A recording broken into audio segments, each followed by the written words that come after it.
does, my people. I am Kimberly. We are the Jomo Kenyatta Sports Guide in Kisumu County. It is the second day of the inaugural 2024 Eliud Owalo's Basketball Championship. We are showing all the 8 matches live on HBTV, and I'm hereby joined by King. Thank you very much. We are live in Kisumu, and I'm happy. Homeboys TV bring all the games live. First edition of the Eliud Owalo Foundation Basketball Championship. I think the semi-final coming up will be a good game to watch. You've heard it from my colleague King. Today it's going to be a fun field day with lots of action and entertainment. And kindly please do remember to like, share, and subscribe. And over to my commentary team.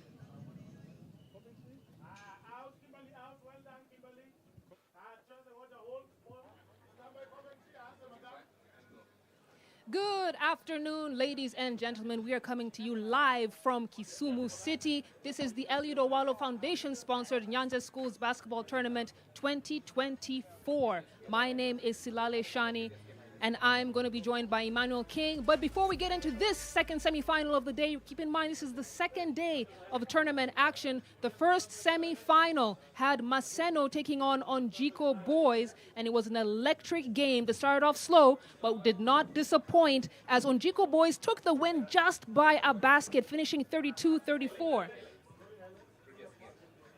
And there are the highlights on your screen. That's Onjiko Boys, and you can see them sweat. I'll tell you, this Kisumu sun is no joke. As I said earlier, the final game, this semifinal game rather, was won by Onjiko Boys 34-32.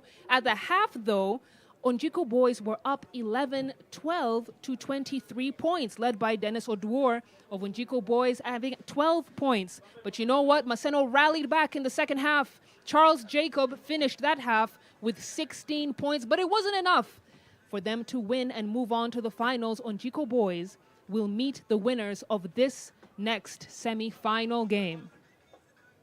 King, it was extremely exciting to watch that game, and there are a couple of fans who thought that they could predict the final at halftime with the 11-point lead, but now look, it was just a basket for Onjiko Boys. Exactly. Any game, you have to wait until the fat lady sings. Now, they waited for that, got into the final. I think with the heat, we are now moving to get a very exciting final game. After the coming game, we hope to see who between Agoro and Onjiko will make it to the final. All right, now let's move on to the game that we will be watching right now. It's going to be Agoro Sare versus Nyanchwa. And what are the key players that we should be looking out for in this game? I'm sure you want to know. For Agaro Sare, number 8, a catch guy. He's one person to look out for. Number 4, Robert Otieno is another player that we're expecting big things from as we see the action go underway here. For Nyanchwa, the team from Kisii, number 4, Solomon Matana is the player to look out for. Number 15, Moffat Ongeri.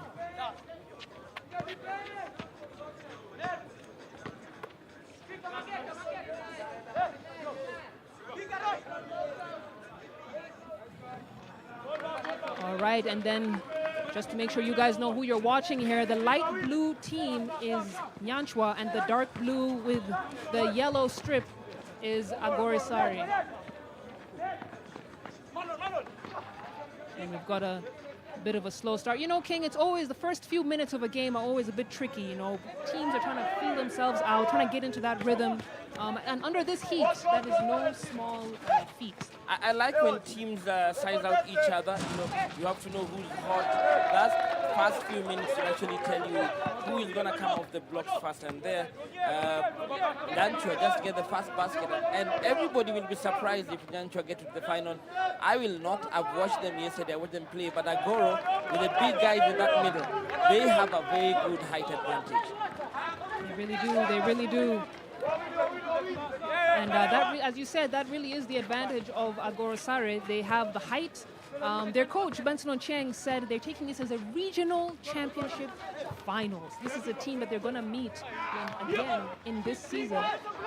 So practice for them, but you know, they shouldn't consider it a practice game because Nyanchwa are also very confident coming into this game. They may not have the height, but they have the heart. Exactly. They don't need to underestimate them. Nyanchwa, they have nothing to lose. They know this is like a preseason for them. If they can play their hearts out, win this game, then it will be a precursor forecast of what will happen in the regional finals. Remember, both teams very well coached. Look at the defense, playing zone, and they're moving their feet really well. They're helping and recovering. That's what we like to see in the game of basketball. Otieno fires from deep, can't get that one to fall. And no surprise there as Agorosare pick up the rebounds. I'm sure they will be dominating on the rebounds since they do have that height advantage, and that's a nice stop and pop to keep Agorosare in the lead.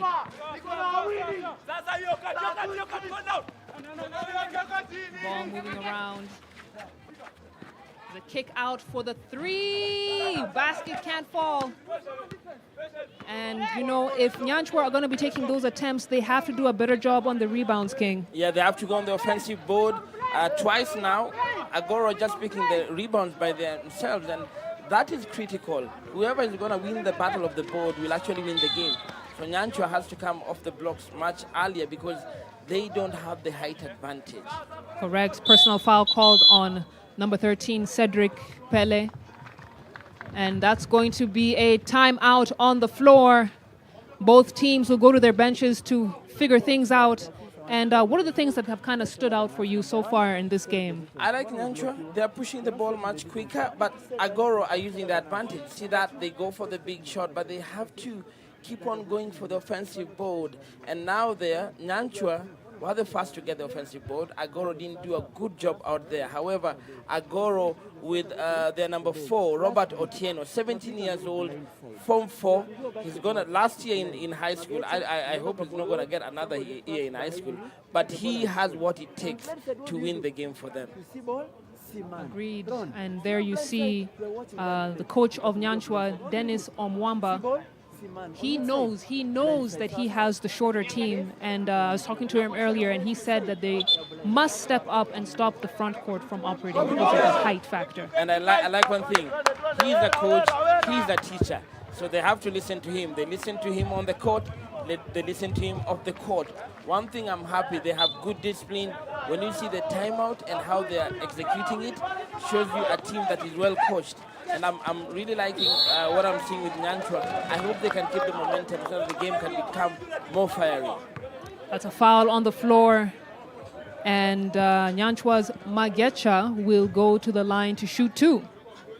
Another Form 3 student, Magecha, has been in NYANZA now, critically making it to the first team. The coach told me before that he wasn't part of what he was considering for the first team, but you see, he's good on the line. That's what you need to do on that strip. You have to punish your opponent. Absolutely, absolutely. And we didn't mention it earlier, but the referees for this particular game will be Evans Wanjara, and he'll be supported by June Olwach, the female referee, you can see on your screen, and Collins Odhiambo.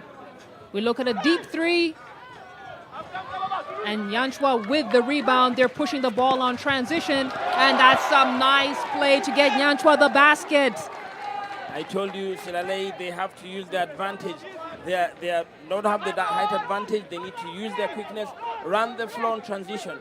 If they can get more points on the transition, then they have a chance to win the game. And it's a turnover from Agorosare. I'm telling you, King, I'm going to struggle with this name. But you guys will just have to bear with me. NYANZA now leading 6 points to Agorosare's 5 points. 3 minutes and 40 seconds left to go in this first quarter. And it seems that NYANZA are coming alive. Robert Otieno from downtown rims out. And you can see them fighting harder for the rebound now. Exactly. And they go that fake. Oh, shake and bake. He missed that. But Silalei, that is what they need to do. Go for the offensive board. Put as much pressure on Agorosare and make their big men to make mistakes. If they can do that early in the game, then they have a chance in this game. We see an attempt there. It's active underneath the rim. Number 15, Moffat Ongeri. We mentioned him earlier. He's one player to watch. He will go to the line to shoot 2. And this tournament is actually sponsored by the CS of ICT, Eliud Owalo, a former basketball player, extremely passionate about the game. And really, we must recognize him in a phenomenal way, because it's not often that you see people do this from that leadership position. Exactly. Very few people come out to bring in over 28 teams for 2 days, and not only bring them here, but facilitating everything, uniforms. Teams are quite happy because right now they have uniforms they can play with, good kit, and the motivation to just meet your competitors, meet them early. Eliud Owalo has done a big thing for the game of basketball. And he is watching this game live. As we see Nyanchwa, look at the runner. My goodness, excellent play. The fans are delighted. And I love the aggression. There you see on the replay, head fake, up and under, basket good. Nothing could block that. And Agoro should take that seriously because I think they came in a bit lax, but Nyanchwa running the floor. If you want to win this game of basketball, if you can run the floor pretty well, then you have an advantage. Curly to steal the ball back from and that's a nice deep three from Mofat Ongeri to silence the Nyanchwa fans.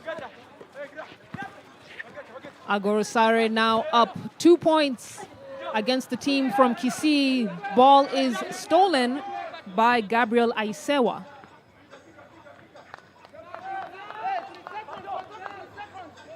There's a kick out and slips right out of his fingers. Winston Curley. And that will slow their momentum down a little bit. He didn't move his feet. Whenever the ball is coming towards you, go towards it. Try and lift up a bit. That's the modern game of basketball. I think players are used to standing, and just waiting for the ball to come. You have to be on a triple threat, and that allows you to actually fake your defender anytime you get the ball. And that's a foul on Patrick Ndungu.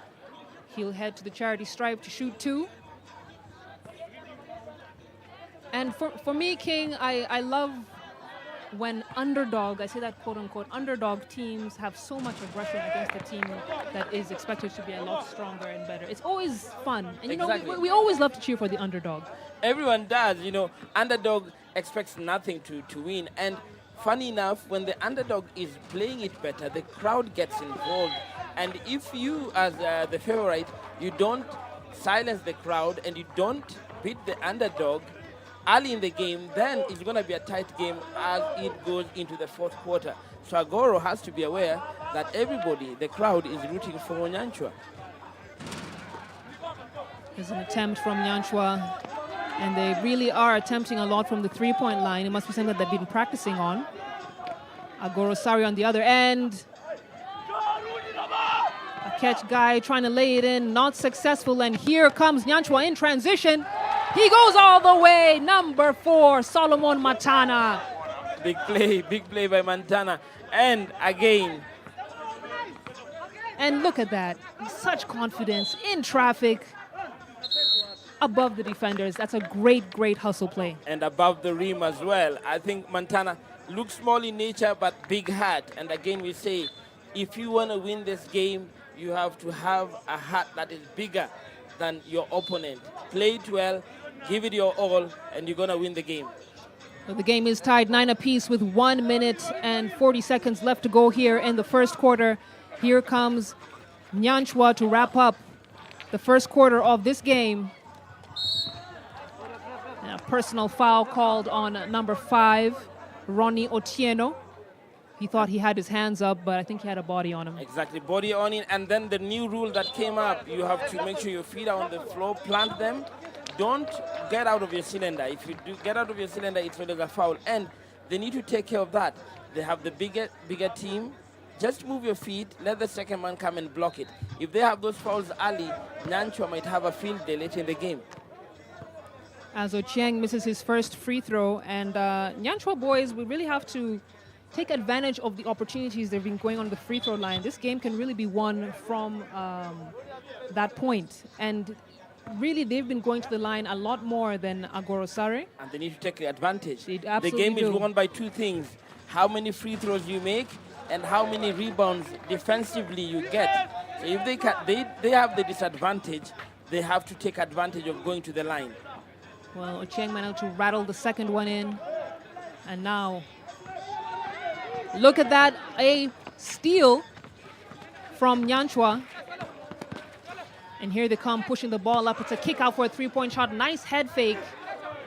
They can't get that one to fall, and trying with a putback.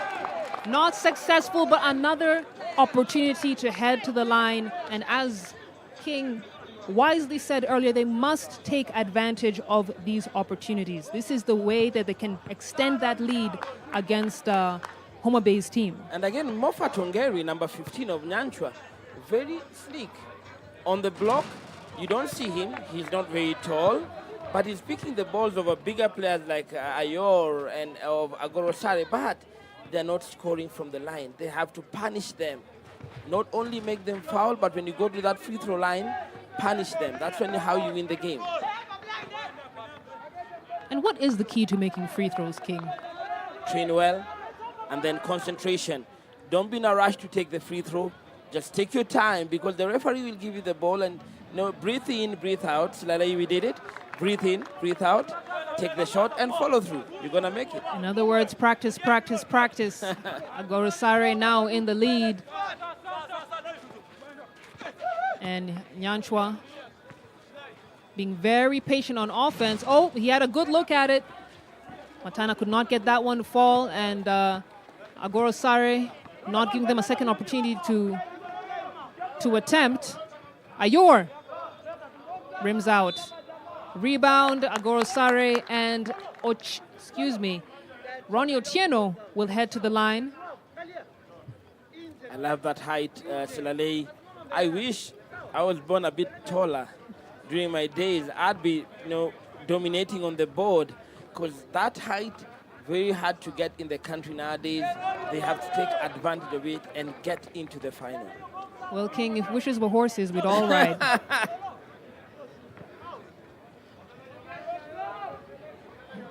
Just a few seconds to wrap up this first quarter. Agorosare managing to get the 2-point lead. And here comes Matana. Has been very patient offensively and has set the tone for his team. Big rebound. Can't get the putback. And the defensive board from Agorosare what will wrap up this first quarter. 12 points. Agorosare to 10 points, Nyanchwa boys.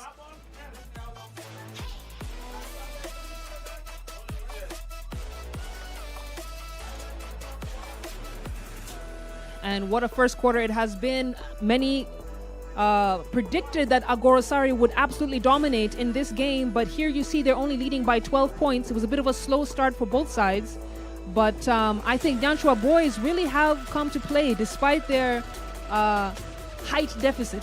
Exactly, Nyanchwa there, Moffat Ongeri, number 15, and Solomon Mantana, number 4 for Nyanchwa, doing their thing on the floor, running on transition, picking the offensive board, and even going to the line.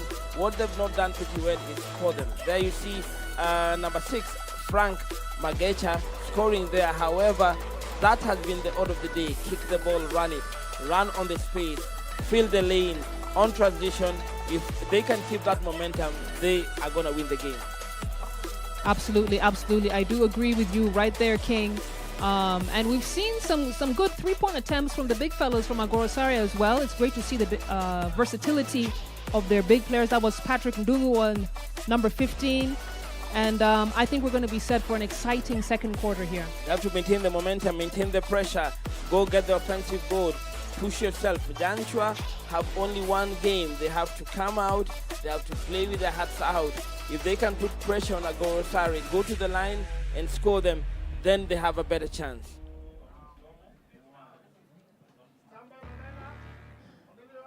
And we're getting ready to get back into the action.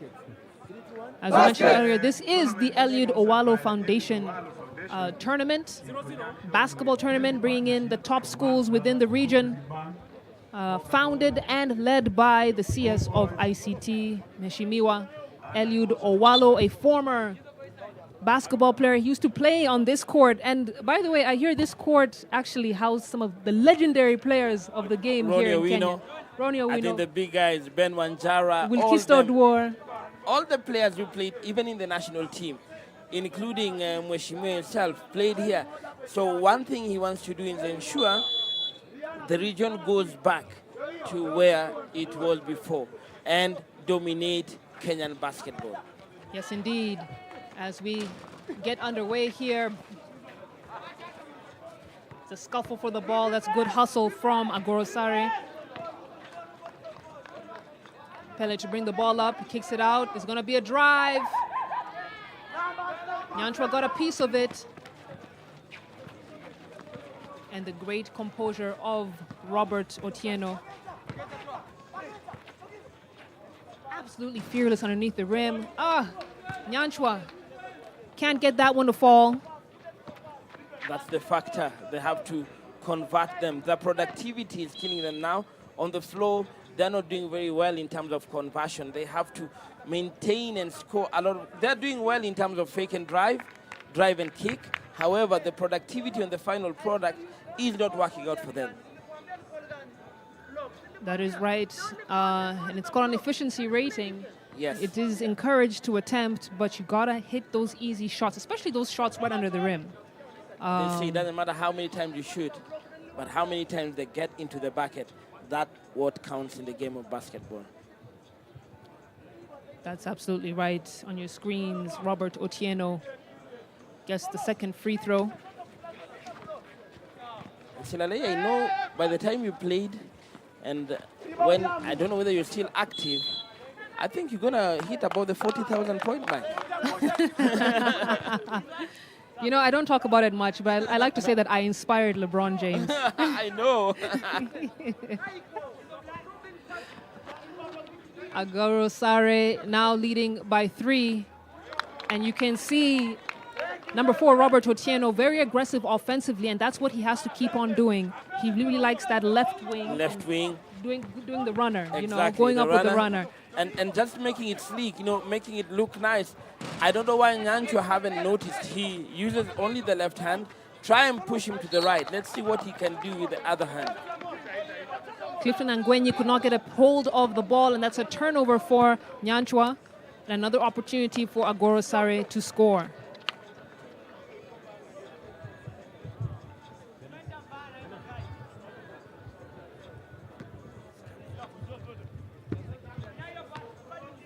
Number 6, Clinton Wambugu with the ball, just come in for the action. And we talked about it. There it is again. Same hand, same action. And again, that big thing by Ayon Ayor. He told me he played in Kakuma, joined Agorosare 2 years ago. Right now he's in Form 3. He's only 16 years old, but he's 7 feet. 7 feet? Yeah. You sure about that, King? He told me that. I wasn't sure. I wanted to confirm from you because I know you know the heights much better I would than say me. 6'8" at best, but he's a tall boy. 6'7". He's a tall boy. For 16-year-old, that's very, very I think tall. he was trying to say he aspires to be a 7-footer. Right, there you go. Those are his aspirations. Still young, though. He has a couple of years to grow. I think some of us, our growth cells have called it a day. So right now, we're just maintaining where we are to ensure we don't go any lower. Wambugu kick out to Otieno. Otieno rims out. And Nyanchwa have not been able to score in this quarter, really, so far. They're going to call a travel. And again, if you have the ball with both feet, you pick it up with both feet and take it. I don't know how they call it a violation, travel violation. Probably he didn't put the ball on the floor when he left his pivot. But both feet, you don't have a pivot. So any foot can go. But that not dribbling the ball, that's the problem there. No basket for Agorosare, but he was feeling it. That's Winston Curley. No, not Winston, excuse me, that's Cedric Pele. Matana to bring the ball up, and he has been doing the most for Nyanchwa. I mean, that's Ronnie Ocheng. Matana tries to kick it out, ball is stolen, and here comes the big fella. He could go all the way. Oh. Can't get that one to go in, and that would have been a very nice attempt on the highlight reel. And again, coast to coast, at that height, really impressed by that player. Ooh, and that's, Left hand. yeah, Otieno. Robert Otieno. And he's played every minute of this game. He's not been served.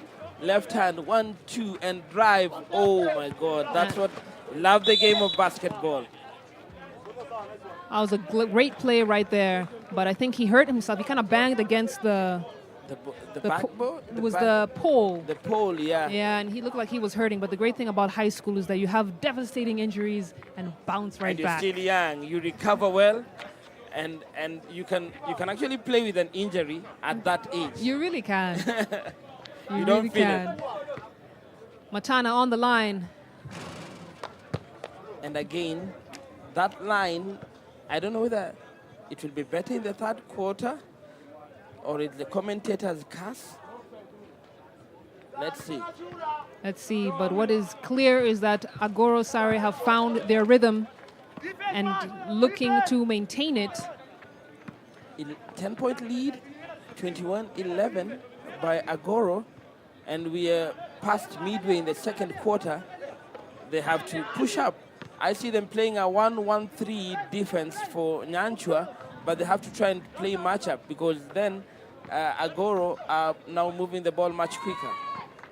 That is agreed. And now we have Nyanchwa on transition. And that's a good attempt from Matana. But it wasn't enough for the team in Kisii. And Ayor on transition. Easy lay-in, wide open. Who's going to stop him? So now they're playing it well. They're picking the rebound on the defensive board. Then you have the transition, quick. Ayor moving all the way. Robert Otieno is actually playing his best. And you see, back-to-back turnovers, back-to-back buckets by Wambugu, who just came in the second quarter. I don't know who's going to stop Agoro right now.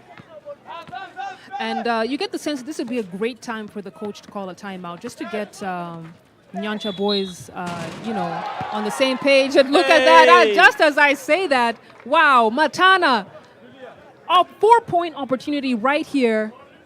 And we've been talking about his big heart, but look at that shot. And again, Wambugu was late on that. Clinton coming in late. And again, poor D. Once you're beaten, don't go for the body. Go for the ball. If you can't get the ball, if you get the body, then 4-point play if he makes that. And we've been talking about these free throws. And if he makes this free throw, he can cut the lead just a little bit. To 8. To 8, and I think these are the kind of big plays that stop the momentum or the runs of different teams. And Agoro Sare were definitely on a run as we see Matana now make that a 4-point play, and Nyanchwa boys are still in this. And I like what I see now. They want to come back, and just like that, they respond with a big 3. And again, they have everything. They have the height, they have the shooters. And I like what they're doing. They're making sure they put pressure. And again, Cedric Pele misses it. It was wide open. I would have made that even at my age right now. Sometimes the easiest layups are the hardest ones to score with all that pressure. We've got whistle on the floor. It's going to be another timeout as we see the boys go to their respective benches. And those are the scores on your screen. As you can see, Agoro Sare still leading 29 points to Nyanchwa boys 15. The boys from Kisii doing their best to hang on as best as they can against the much taller Agoro Sare side. Their possession, let us value what? Possession. We are not valuing. That's why I took them to play wide. Because we are not valuing possession, just throwing that ball. Can you value that possession and this has been a second quarter that has been mostly dominated by Agoro Sare, and especially by the man you see on your screens, Robert Otieno. Otieno favors that left wing as his sweet spot. Even though he's missing on that one, we've been seeing him absolutely dominate. And also the big fella, Ayor, 16 years old, according to King, 7 feet. But we predict 6'8". But he's picking them up well. And you see that any loose ball, you fight for it, get it, and make it. That is the difference why Agoro have been able to open up the lead. Nyanchwa have to think again. Do they want to put pressure on full court? Do they want to wait for them on the perimeter? Because if they're much bigger than you, don't wait for them in the perimeter. Force them to play out of the 3-point line. Long 3, can't get it to drop. And now it's Matana on transition. Tries to go all the way, kicks it out. Very nice feed to Mofat Ongeri, who was right there. And those are the kind of transition plays that we need to see more of coming from the Nyanchwa boys. And I like that, drive and drop. And if you ask me, the intelligence or the basketball IQ for Montana I think it's deep. He's doing pretty well. At his age, I'd like to see him mature in the game. And I'm told he's in Form 1. So I wonder how he'll play when he has 2 or 3 more years. I'd like to see him in the next edition. And that's Montana with another steal. He kicks it out for the 3. And his teammates must reward his efforts. Another 3 attempt, and that one comes up short. And Nyanchwa boys have to reward themselves. Even once they get the steal, they don't have to force the 3-point shot. Go for the easy 2. Go for the high percentage shot. And try and force Agoro to foul you. Go to the line. It's going to count as the game goes into the fourth quarter because they'll have to, put their best players out if they're in foul trouble. Ochieng kicks it out to Matana. Matana, no good. Nyanchwa with the rebound. Matana kicks it out for another 3-point attempt. Oh, in and out. And isn't that frustrating? Ochieng has to keep on attempting. You can see the frustration on his face. Yeah, and I think he just needs to cool down, be calm, collected, because Agosari are big and they're going in there, Ayuen there, Simon Ayuen has come in pretty big as well and just taking it to the hoop. There's a good amount of South Sudanese on the Agorosari team. Yeah, I wanted to know if they actually just went and got a bulk of their players from out of the country, but it's good for the game, East African community and integration. Having the big guys from South Sudanese allows the Kenyan players now to play as well alongside them, because if you want to beat the best, you have to play with the best and play against the best. We're always big fans of elevating the level of competition, especially at the high school level. And they're doing it at the continental stage. But I remember me and you were the last time Kenya beat South Sudan. I don't know if they're going to do that again in the near future. Oh, I hope hope we'll we'll be in commentary when that happens. I don't think so. South Sudan really have their house in order. But the Morans, I think with the right organization, with the right vision, they certainly have the potential. We certainly have the talent. Yeah, the talent is there. Yes. But how do you mix it? You can have the best players, but how then do you put them together? Because if you look at Agoro, they have the best players. If you look at them, body language, chemistry, I think they got it. If they're one of the teams that will be favorite to win this championship, I'd put my money on Agoro. Wambugu too strong on that attempt. And he gets the rebound. It's a kick out for the turnaround jumper. No good. Put back is good. Height. You can't teach it. You can't teach height. And you can't cheat it in the game of basketball. If you have good height, look at that. Get the rebound, and they turn pretty swiftly, one step on the board. Simon Ayuen, good player. I like seeing him play. And that's a timeout called by Agoro Sare. And great crowd turnout this afternoon. And it really is a testament to the passion of the game in this region. And I'll tell you, Homeboys TV, always giving you the best, always giving you the first in sports. We are in Kisumu County, and massive crew here doing a very good job to ensure that we give you this game, not only this one, but up to the final live. Eliud Owalo Foundation 2024 Basketball Championship, good way to start. Yes, indeed. And if you are in Kisumu City, we do invite you to come down to the Kenyatta Sports Ground. If you're not, myself and King have got you covered right here on this live stream on Homeboys. The championship that is the talk of the town and the first of its kind in the school cycle, with a total of 390 boys and girls. And I was talking to the event organizer, a product of this court, Coach Ronnie Owino, yes, my former national team coach as well. And he was telling me that the purpose of this tournament is to identify the top 12 boys and girls, ideally, create a team, and have them into the basketball league system. League? Yes, following all protocols, starting at the lowest level, then coming all the way up, and eventually, hopefully, getting up to the Premier League level. And that's what I like. They're gonna revive the game from the county. They're gonna because Kisumu County, the greats of basketball. Everyone, Ronnie, you have Kaunda, I've seen some of them here, veteran Alwanga. They played in this court. They played here, and now we bring it live to you to see and how we identify the 12 who gonna represent this region in the league. Great initiative. We hope that it can only get better as the years come by. Take a look at some of the highlights from the second quarter.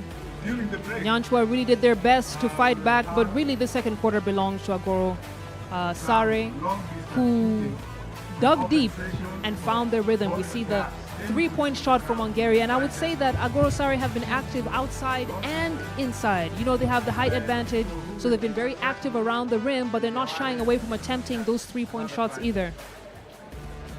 And fluidity there, they make it from the free throw line. They just need to contain the team. I like how they're playing it, 1-1-3, but they have to bring it up. See, Agoro Sare now, they go to the line as well. They are converting their chances, and that is the difference. If you have players like Robert Otieno, you are doing their best in the game, and again, they are Robert Okech with the left hand, slick.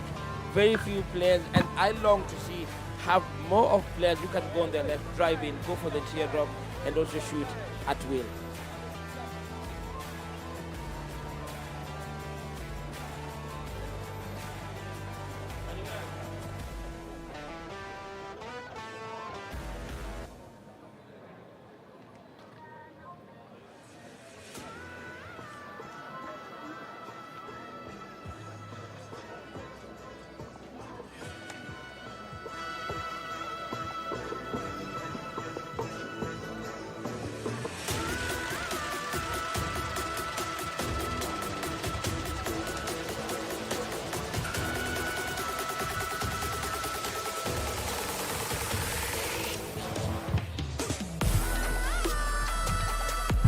All the players, we have the long distance shooting. Long distance shooting.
Welcome back to this live transmission on Homeboys of the second semifinal of this afternoon. Agoro Sare against Nyanchwa Boys.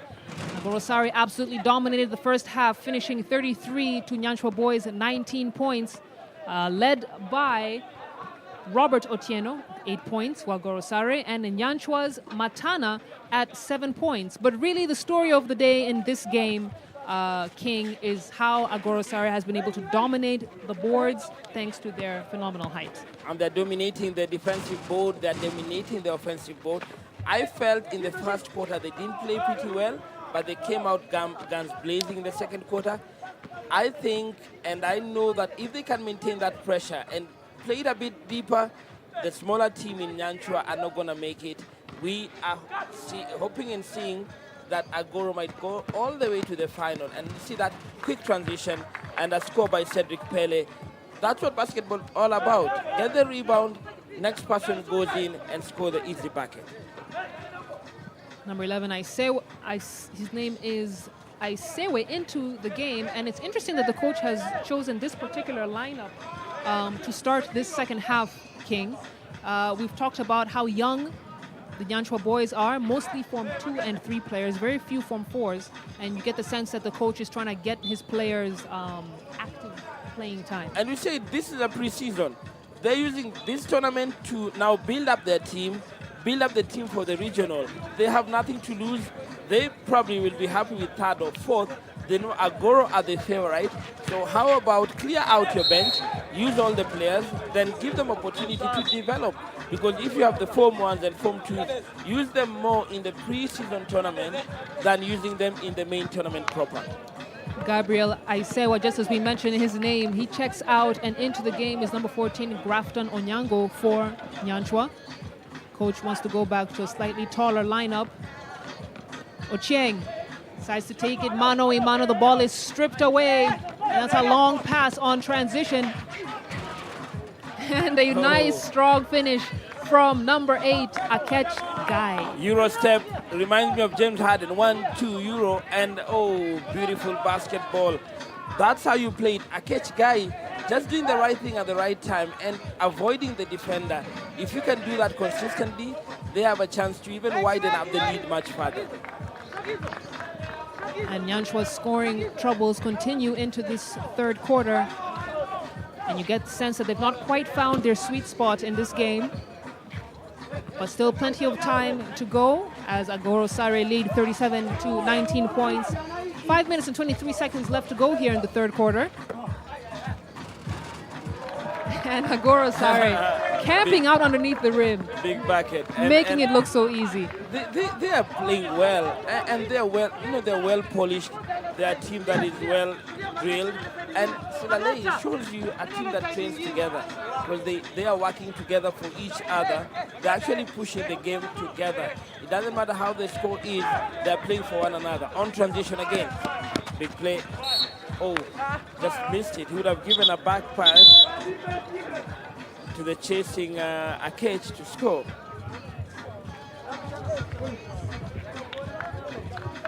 And there's going to be a timeout called on the floor. You can see the coach, There's not my Kefa elbow. Can we Mogire, be serious? frustrated with Can we his be serious? boys. Regardless We're of the supposed to opponents, I play. know he wants We're them to playing do safe. their best. On the elbow. Who's playing on the elbow right now?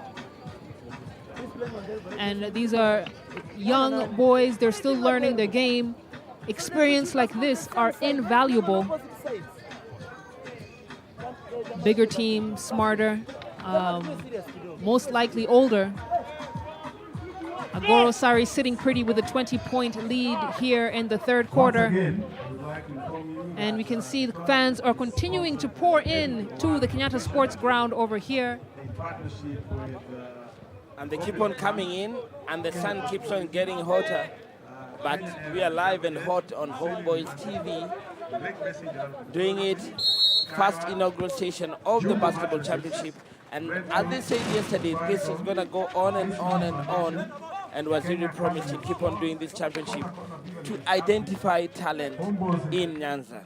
Absolutely, and we have to also mention our other sponsors, Cope Bank, KPA, KQ and Jumbojet, Maseno University, Skyward, Rentco, the Kenya Academy of Sports, who have sent out scouts to this particular tournament to identify the top talent, and these are talent that could gain scholarships to go to some of the best universities here in Kenya. As we see the nice steal from Nyanchwa, he could go all the way. Nice putback. Oh no! What an attempt from Magesha. He'll get the foul though. Fear of the unknown. I think he feared the big guy going behind him. And I think that's normal for any basketball player. They fear being blocked. But again, you have to go with confidence. If you can hang in the air, please do. Just make the bucket. Listen, King, I know that fear very well. The I know. fear of the unknown.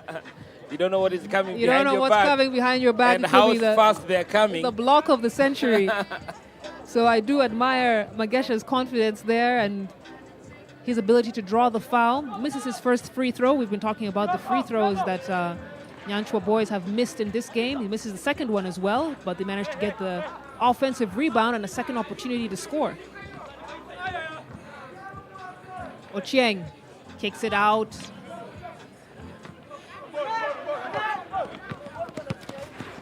And here comes Magesha.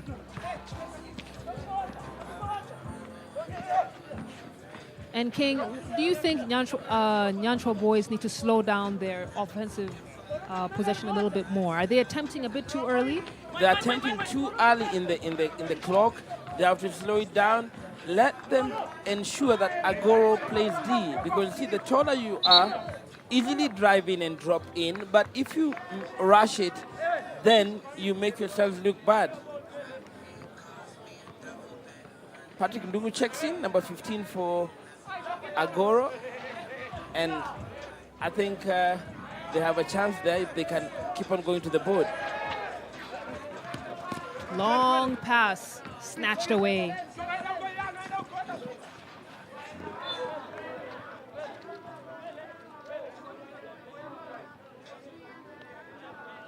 Agoro Sari 41 to Nyanchwa boys 19 points. Deep three, and the bank is open for Nyanchwa boys. They're still fighting. They're still looking for those opportunities to score. Agoro Sari can't respond, but big rebound from catch Guy. Guy at the top of the key.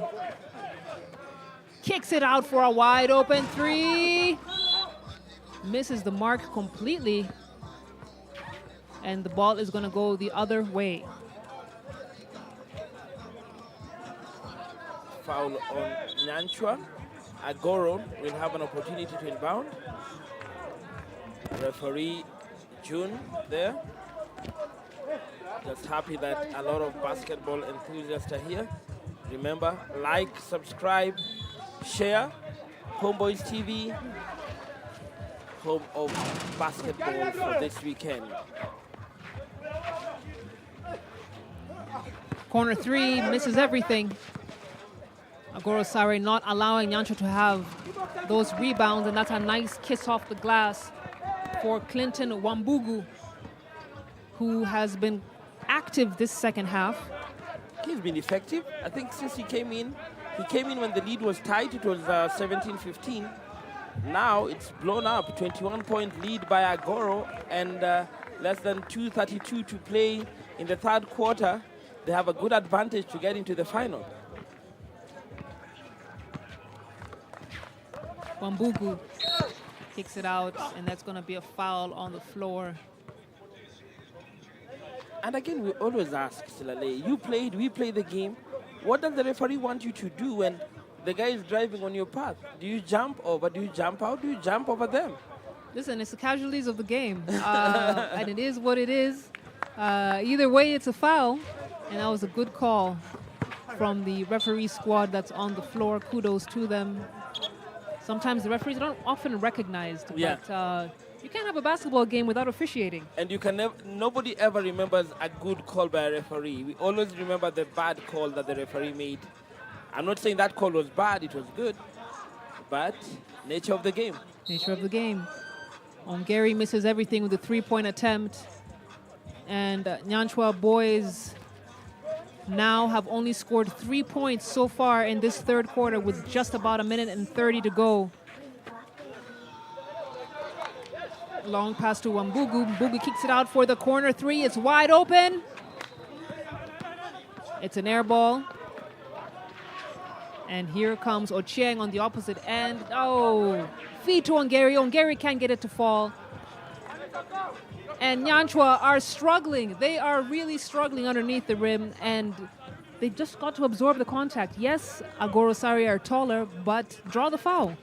Get in there, play hard, draw the foul, go to the line if you wanna stay in the game. They are on a 10-3 run from halftime, and it's gonna be difficult if they don't cut that lead further. Wambugu with the Euro step, and it's good. I told you, my player of the game, Wambugu, Euro step, 1-2, up and under, and floater, big bucket. You know, you've got to love the players who come off the bench and really make a difference in the game. I told you, in my lifetime, I always came off the bench. You know why? And you made a difference in the game, King. Definitely I did. Like you did, you know, you played a lot from the starting five, so it was very hard for you when you go to the bench, getting back, you know, it's tough. It's catch-22. It's a mental thing, really, you know. Coming off the bench is the best thing, because, you know, you just got to correct the little pieces, no matter how long you're given, but your job is just to do the cleanup and the dirty work that wasn't done by the player who was in.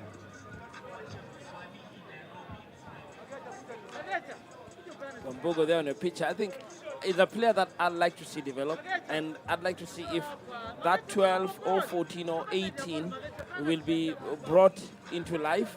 He's a player that I'll actually vouch to be in that team. Matana back in the game here. He's looking for the options. Back to Matana. That's good defense. That's a deep three from Matana. That shot selection is not great. But that will bring us to the end of the third quarter. There you have the score up on your screen. Agoro Sare still leading and have led for the better part of this game, 47 points to Nyanchwa's 22 points.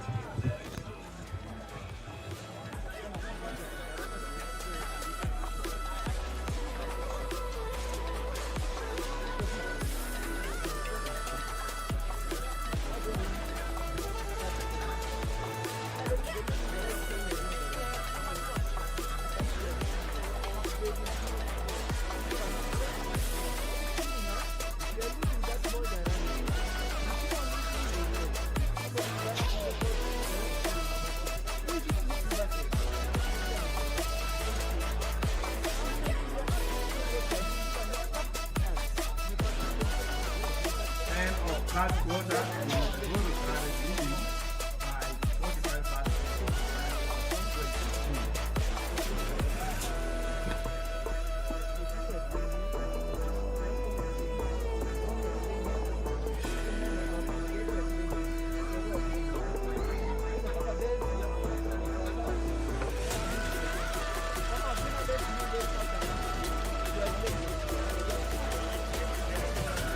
We are coming to you live from Kisumu City, myself, Saleh Shani, and Emmanuel King at the Eliud Owalo Foundation Basketball Tournament, the inaugural one of 2024 here at the Kenyatta Sports Ground. And we've got 1 quarter left to go in this second semifinal game of the day. Earlier on, we saw Maseno go against Onjiko Boys, with Onjiko Boys squeezing by with the victory by 2 points. And we have 1 more quarter in this second semifinal to determine who will face Onjiko Boys. But I'm not saying I'm a prophetess, but the momentum that Agoro Sare has in this game, I think it's safe to say that they have sealed the deal. But you're speaking like a prophetess. I don't know why you're confessing you're not one. I don't bet, King. I saw you at Nyayo the other week, and I believe there's a miracle that happened. It was live in Homeboys TV as well, and we are coming from Kisumu County, first edition 2024, and Silale, this is good for the game. We hope that this will be replicated not only here but in many other counties by many other leaders. It's good for the game, it's good for the region. Founder and sponsored Eliud Owalo trying to bring back the fire and the passion of basketball in Nyanza as we see the rejection. My goodness, we were not expecting that from the Kisi Nyanchwa boys. Oh, and Agoro Sare with a response. It's a block party, and we love to see it. Give and take, block party. We want to see more of that. I think fans are here to see that exciting basketball. And that turn, travel violation by Clinton Wambugu. I didn't expect him to do that. You know, it's The fun of the game happens on the go. it happens on the go. It's the pressure. But you can see that he's ready to play defense, ready to get the ball back. And those are the kinds of high-energy plays that really bring a game to life, as we see a foul on the floor called on number 9, Ian Otieno. And Ian, I think that's his 3rd personal foul. He has to, though he has good height, they play good D, but I think a bit Agoro are erratic on their D. I don't expect they should be, having those little fouls on, a much smaller Nyanchwa. They should hold their ground and go for the second block. Nyanchwa boys unable to convert in that possession, and the ball will go the other way. Again, special mention to the sponsors of this beautiful basketball event here at Kenyatta Sports Ground as we see the beautiful putback. Lovely play. From Ian Otieno once again. We've been talking about it, getting it done on both ends of the floor, offensive and defensive. Speaking of both ends, big rebound from Ongeri and the putback finish. Kick out. Oh, nice block. And the ball is moving. It's moving around. But Agoro Sare were not able to convert in that possession. And now here we have Nyanchwa on transition. Ongeri really hustling, really fighting to get that basket. And he has to reward himself. You get the ball underneath the rim, you have no excuse not to miss it. And again, our coaches told us, when you're down there, it's you on the board, you on the rim. You have to just work hard to ensure that ball gets into that rim.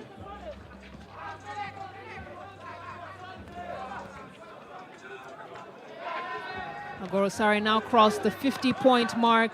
And here they are, wide open, easy, wide open finish for Clinton Wambugu, who is almost at double digits. Yeah, double digits points about right now. to. And he's getting advantage of the block party, the rebounding by his team, and he's quick on the on the fast break. There he goes. He is playing good D, being held by the bigger guys on the block there, and he's going and scoring a lot of points. Matana doing his best to drive into the floor. Matana blocked. Tries to get it back, but foul is going to be called. And he's now getting involved. Clinton is going down and getting first block, his first block of the game, number 6. And I told you, Silale, you can see a good player when they're young and agility and they're agile and they're playing with confidence. That's the future of the game. If we can have some of them getting roped into the under 18, under 23, and then the senior national team, Kenya has a chance. Oh, the miss from a guy. And that's when I used to play, that's the kind of stuff that would get you benched. Any day. And not only benched, but you'll get some 5 push-ups before you sit down. Coach Cliff, I think you went through him sometime. I did. I had him for 1 season when we were playing at the Maputo All Africa Games in 2011. And he was a tough coach, but I'll tell you, he made us better. He made us better. He made us into a phenomenal team. And kudos to Coach Cliff. He recently came back with the Morans from the AfroBasket qualifiers. Very tough competition. They were able to bag 1 victory in the pre-qualifiers. And we wish them all the best in their campaign. As we see, oh my goodness! Look at the putback! Wow! Agoro Sari putting on a show. Look at the replay off the backboard. That's trained together. Simon Ayuen. And it's starting to get ugly. It's starting to get ugly here. It's gone. It's gone. I don't know how we're going to get them back, but Nyanchwa have to go to the drawing board. And Silalei, right now as a coach, a good coach, you clear out your first 5, give them a break, let the younger players come, because they have a 3rd and 4th. They can go and fight there for the bronze medal. But Agoro Sari too much and too big for Nyanchwa. Indeed. And we'll see if the head coach of Agoro Sari, Coach Benson Ocheng, does make that those changes, as a timeout has been called on the floor. Nyanchwa boys are trying to stop the bleeding, but with a 30-point lead, it's not much you can do at this juncture of the game. Throw in the towel. No, don't throw in the towel. But let's hear what the 2 teams will say in the timeout.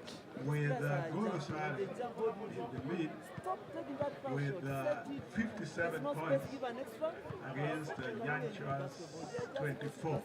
This game is gone. You've lost it. When you've lost it, stop posting unnecessary words. We are not on to win this match. We shall not win. We are not on. Can you stop posting? Immediately after the game. And that is the CS of ICT, Mr. Eliud Owalo on your screens, a former player, passionate about growing the game in the Nyanza region. If you know you're over 50, a rare breed of human being, if you will, Waziri, using this tournament for talent identification, giving please. Scholarship opportunities If your for the neighbor is youth over 50, to go to the top Mwamie, universities within those the are us country. they are talking about. As we take a look at the highlights Let's here, get ready, good people. Agoro Sari absolutely dominating, but look at the block. And then again on the other end of the floor, fans were really in for a treat in those 2 possessions. But it was not enough to stop the momentum of Agoro Sari, who were doing everything above the rim and capitalizing on every scoring opportunity. They're playing it, the air up there, and that transition again. Ayor gives it, and that big dunk. So beautiful, so beautiful. That for me was the play of the game, hands down, possibly the play of the tournament. Off the backboard, Ayuen with the flush. And at that age, to be able to mentally coordinate off the board and dunk it home, I tell you, I love what I see. They call them bunnies. He has the length and he has the hops.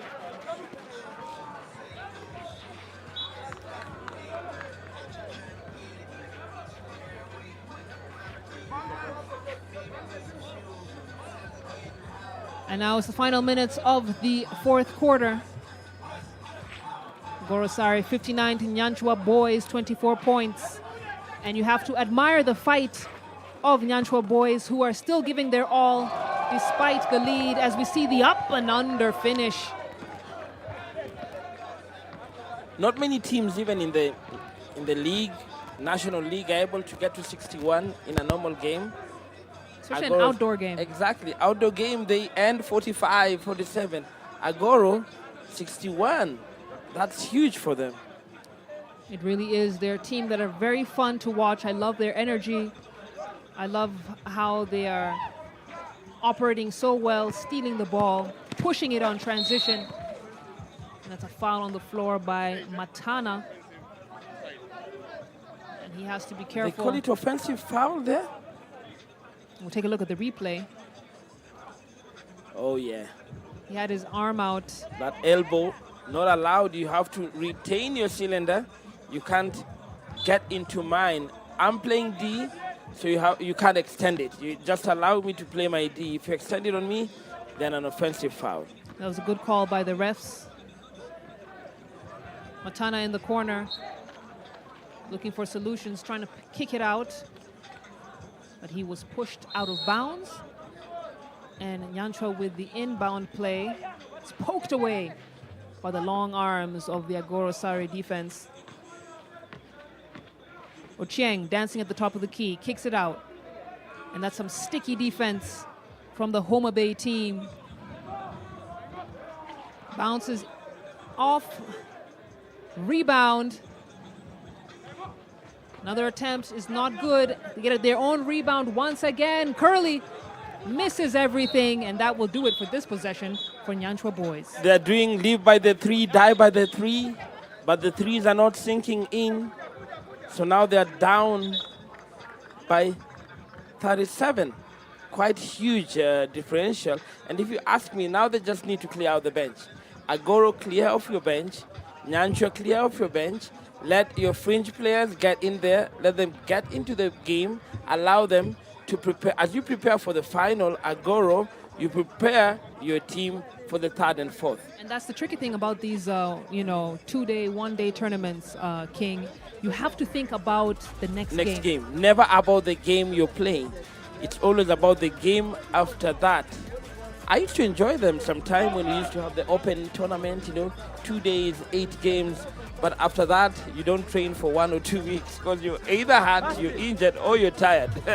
They're very tough. They're very tough. And so we do have to commend all the boys and the girls who have been participating in this tournament this past weekend. They're giving their all. They're playing under the sun. Not a cloud in the sky today. And here they are giving their all. But, they're top scouts within the crowd. Mm-hmm. So they have to bring their A game. They have to put on their best foot and hopefully impress the scouts enough to have them join the best basketball programs in the country. And again, as you said, it too quick in transition. They have to hold their heads up, Try and just end the game well. Nothing is lost for them. They've lost to a better team. They just need to maintain their focus and end the game pretty.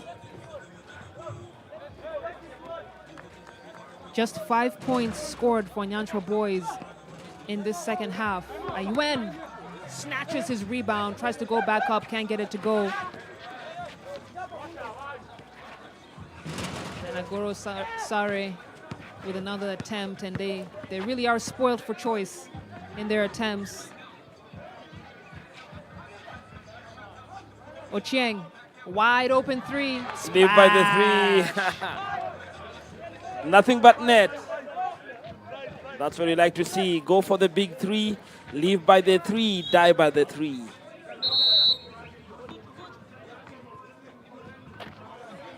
And even though Nyanchwa boys have been missing a lot from the three, you get the sense that they do have that confidence. It's catch and shoot. Yeah. They're not hesitating. And they like it. They really like it, and they just have to be consistent, They have to make them. I know you've seen that. Agoro as well, going for the three. And they are actually a catch guy. One of the standout players has played that game pretty well. And that will bring us to the end of this second semifinal. Those are the scores. 64 points for Agoro Sare, 27 points for Nyanchwa boys. And Agoro Sare are on to the finals, which will be played later on this afternoon. You definitely don't want to miss that matchup. It's going to be a game of the day. Heavy hitters on Jico boys going up against Agoro Sare.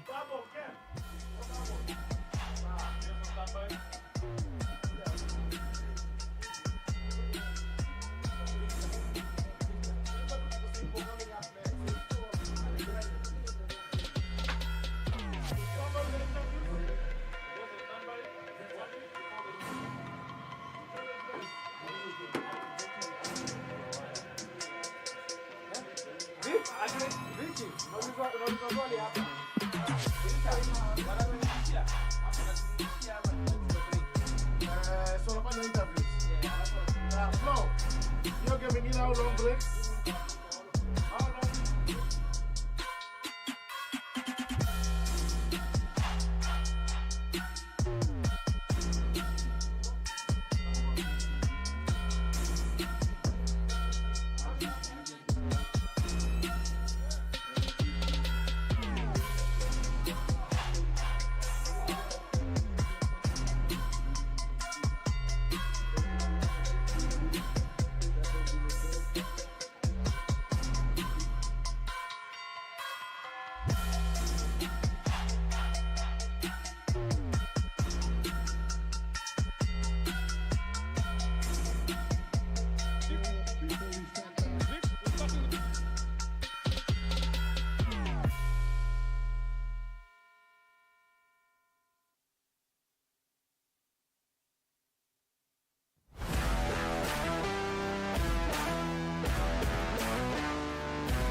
Hello, coach. How are you?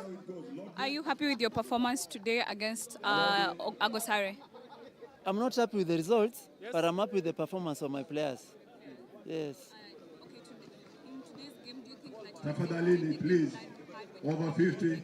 Number one, my players were caught with stage fright. They feared the height of Wanjiko, that's why they were struggling. But I'm happy they tried to do what I told them, but they were not executing well. But they tried. thank you so much. Thank you so much. Blessed day. Waziri tunakungojea. Next, coach. Yes.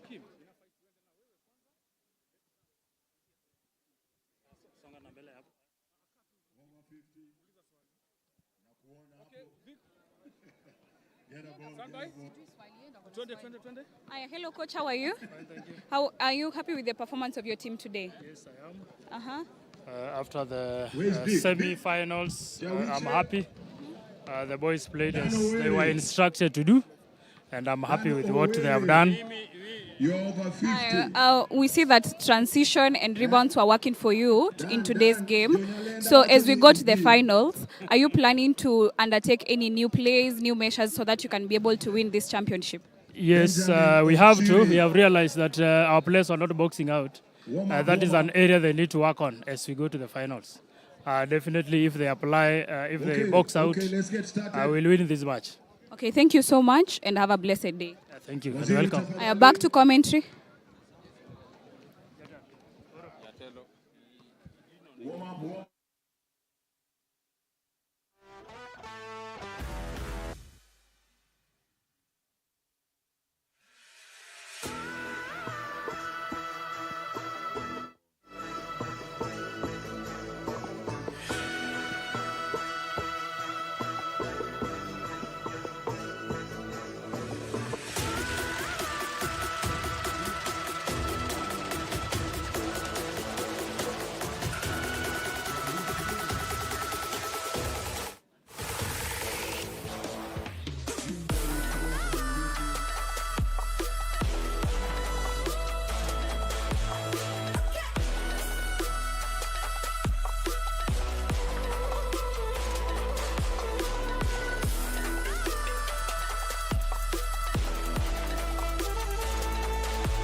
Nyanchwa, come.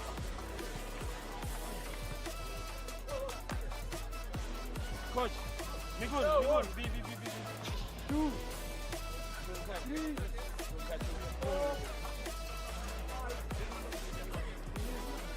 ready? 7. Pascal, 8. Okay. Ready? Okay. 9. 10. Kama Kisubiro, okay.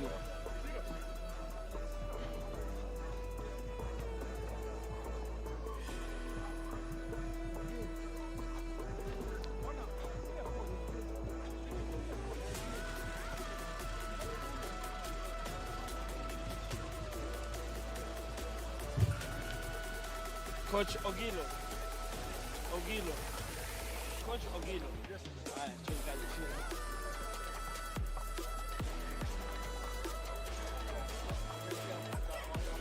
Mama, coach is your cast standby. Yeah. Okay. You ready?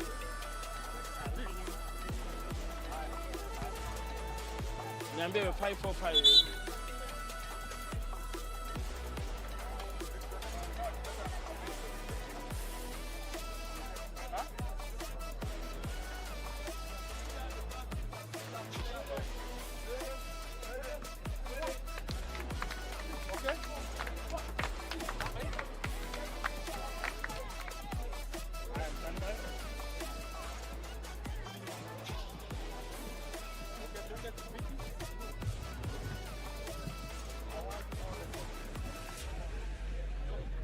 And we are live at the Kisumu Sports Ground for the 2024 Eliud Owalo Basketball Championship. 28 teams started yesterday. We are into the final, but right now we're in the third and fourth game. Very critical for Onjiko High and Nyanchwa. And right now I'm joined by Coach Migun of Onjiko. Coach, third and fourth, Maseno, did you expect to get into the third and fourth game? No, basically we had an idea that we're going to win the semifinals. But losing to Onjiko was a lesson learned, and we are going to adjust to the game. Nyanchwa is equally a good team, a very strong team. The coach is a respected person. Coach Kefa is good. So we want to take one quarter at a time and see how we're going to end the game as a winners. Coach, your strategy, maybe quickly, what do you plan to do to win this game? I want to do a bit of basics on zone method. That is issues of tandem, and we try and go on transition for easy scores. We don't want to allow them to set on defense because it's not easy to break the Nyanchwa 2-3 defense. Thank you very much, Coach. And that is the coach of Maseno, Coach Migun, saying he wants to take it easy. He doesn't know how to break it. He's going to pass the ball much more. And right now, I'm joined by the coach of Nyanchwa. Coach, great game. Have you rested enough to play this third and fourth? Yes, my players are rested and they're ready for the third and fourth playoffs match. Now, I've seen your team, Moffat, they're playing well. We have them moving the ball much quicker when they played Agoro. What is the strategy getting into this game against Maseno? In this match, I want to slow them down because yesterday they played 4 matches and today they played 1. They're getting fatigued. This is the 6th match, so they're getting fatigued. I want to slow the game down a little bit so that they can be able to end the fourth quarter well. All the best, Coach. Wish you all the best. And that is the coach saying they've played a game yesterday. They've played a game just now, have rested. They really want to get the third spot and out with Maseno from this game. For all that, ensure to keep on watching Homeboys TV Live. Remember, like, share, subscribe, call everyone, call your neighbors. We are live not only in Kisumu, Africa, but the whole world on Homeboys TV. I'll throw this back to Silalei on commentary to take us on.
Table, set.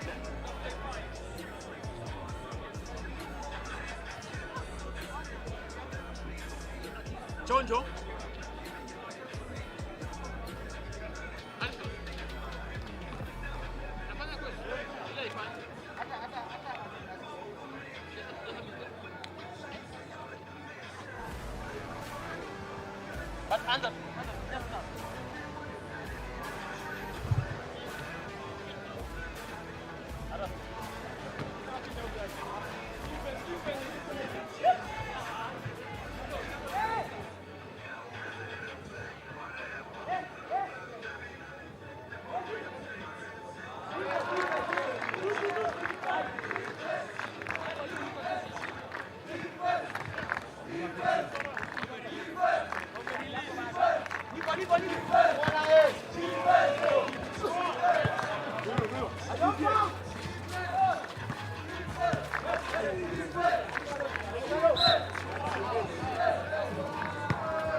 Kweli urongo?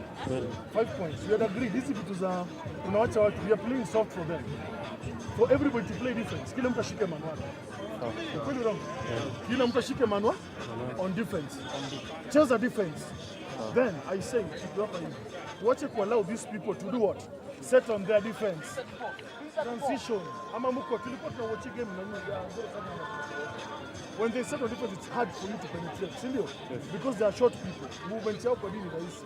So let's go for transition. Watupate ikuwe at least advantage ya 3-on-1 ama 2-on-1. Sawa sawa? To move the ball. Sawa sawa? Just relax. Another thing. Another thing. Peleka ball kwa refa.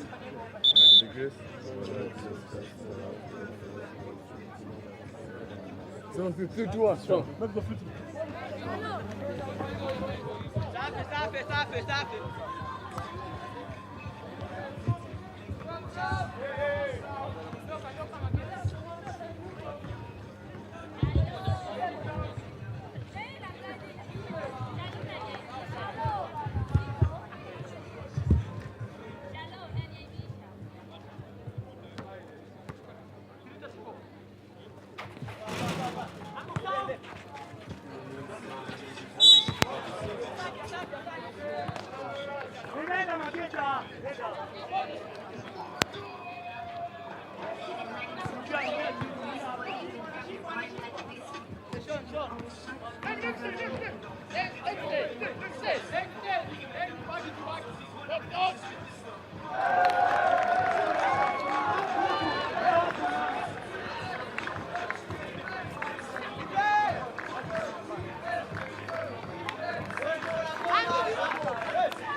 Unaona pale?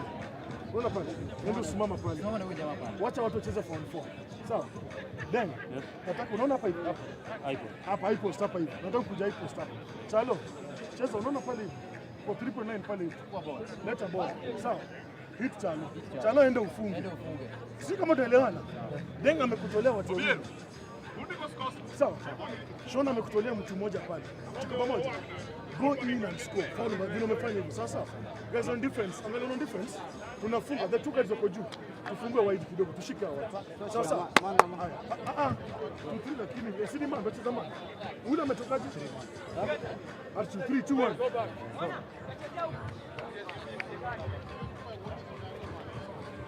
Is there a problem, Mama? What's on control?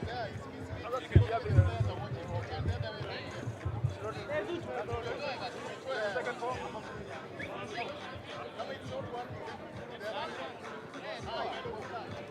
8-12, man. 12.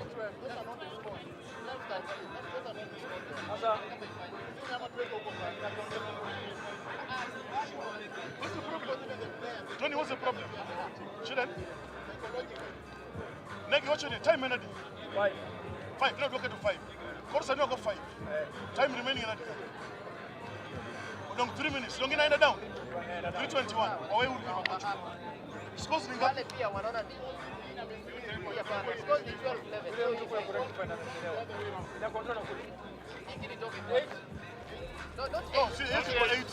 This is for 8. 12-11. 13-12. Our favor. 13-12. Analala progress.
Driver of KDD 2198. KDD 2198. Please move your guy, you are blocking the minister's statement. KDD 2198.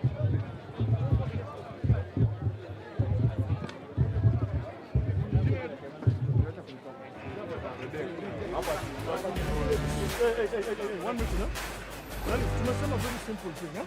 Then, it's on the feeder. Look, unaona pale elbow. For free throw, unakaa. Ghost. From the same leg. Chin. Sean. Directly, line. Then, video. Alvin, usikuje hii side. Back to your side. Kevin na Talon your side. You know about one side. KDD Talon is 2198. Move your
There's a referee there. There's a referee there.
Ni sawa nasema countdown ni nzuri. Ni sawa nasema hatuwezi sio kuja bwana. Nasema countdown ni nzuri. Mtu hizi focus kwa countdown ni muhimu bwana. Countdown ni muhimu. Hatuwezi focus kwa moto. Tunakuambia. Kocha hizi angalia bwana. Na nasema ni sawa nasema but at least tukue na mtu anatufanyia countdown. Countdown muhimu. Okay sawa. So I told you to get for waziri. So next to waziri.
Stop.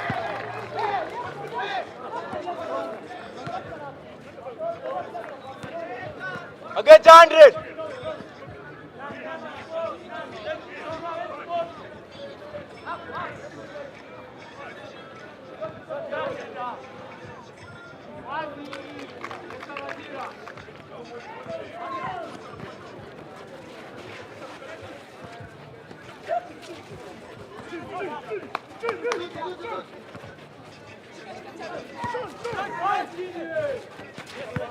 Stop break.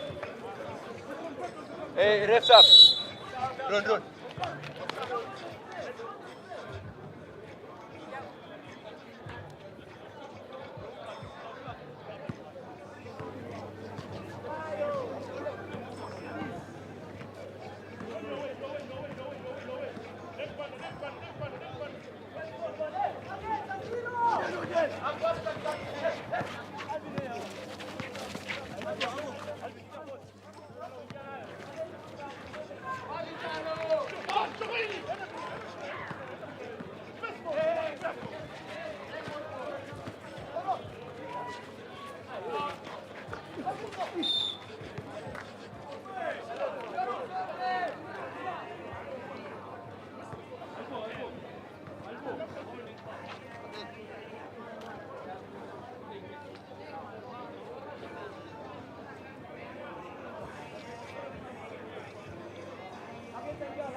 Easy time for us to get our break. Sidio, we're at a break. Shalom, listen up, kidogo class. I'm saying this, we have the lead. Sidio, to watch a rush, let us open the what? The D. One-on-one situation. They're the ones who want to score. Tuko na lead, Sidio. So open the field so that one-on-one situation. Kama wakuji, dribble the ball. If they come, beat, go and score. So, tuko pamoja. So the defense, William.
check 1, 2.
Welcome back, viewers, ladies and gentlemen. We had an interesting match. Up next, we have the girls' finals, and here with me is King. King, what do you have to say?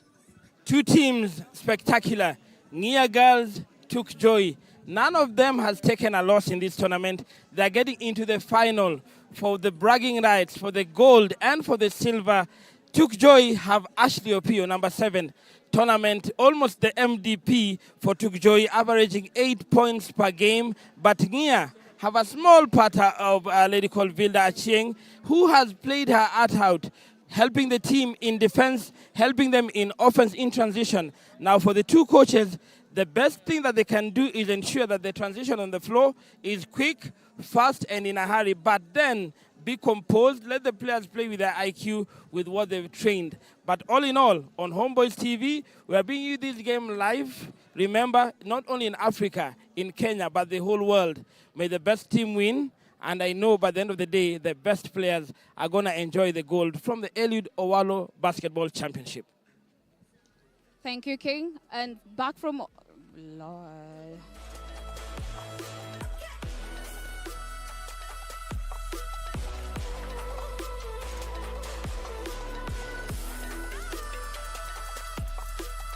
And gentlemen, and there you have the team lineups for this ladies' final.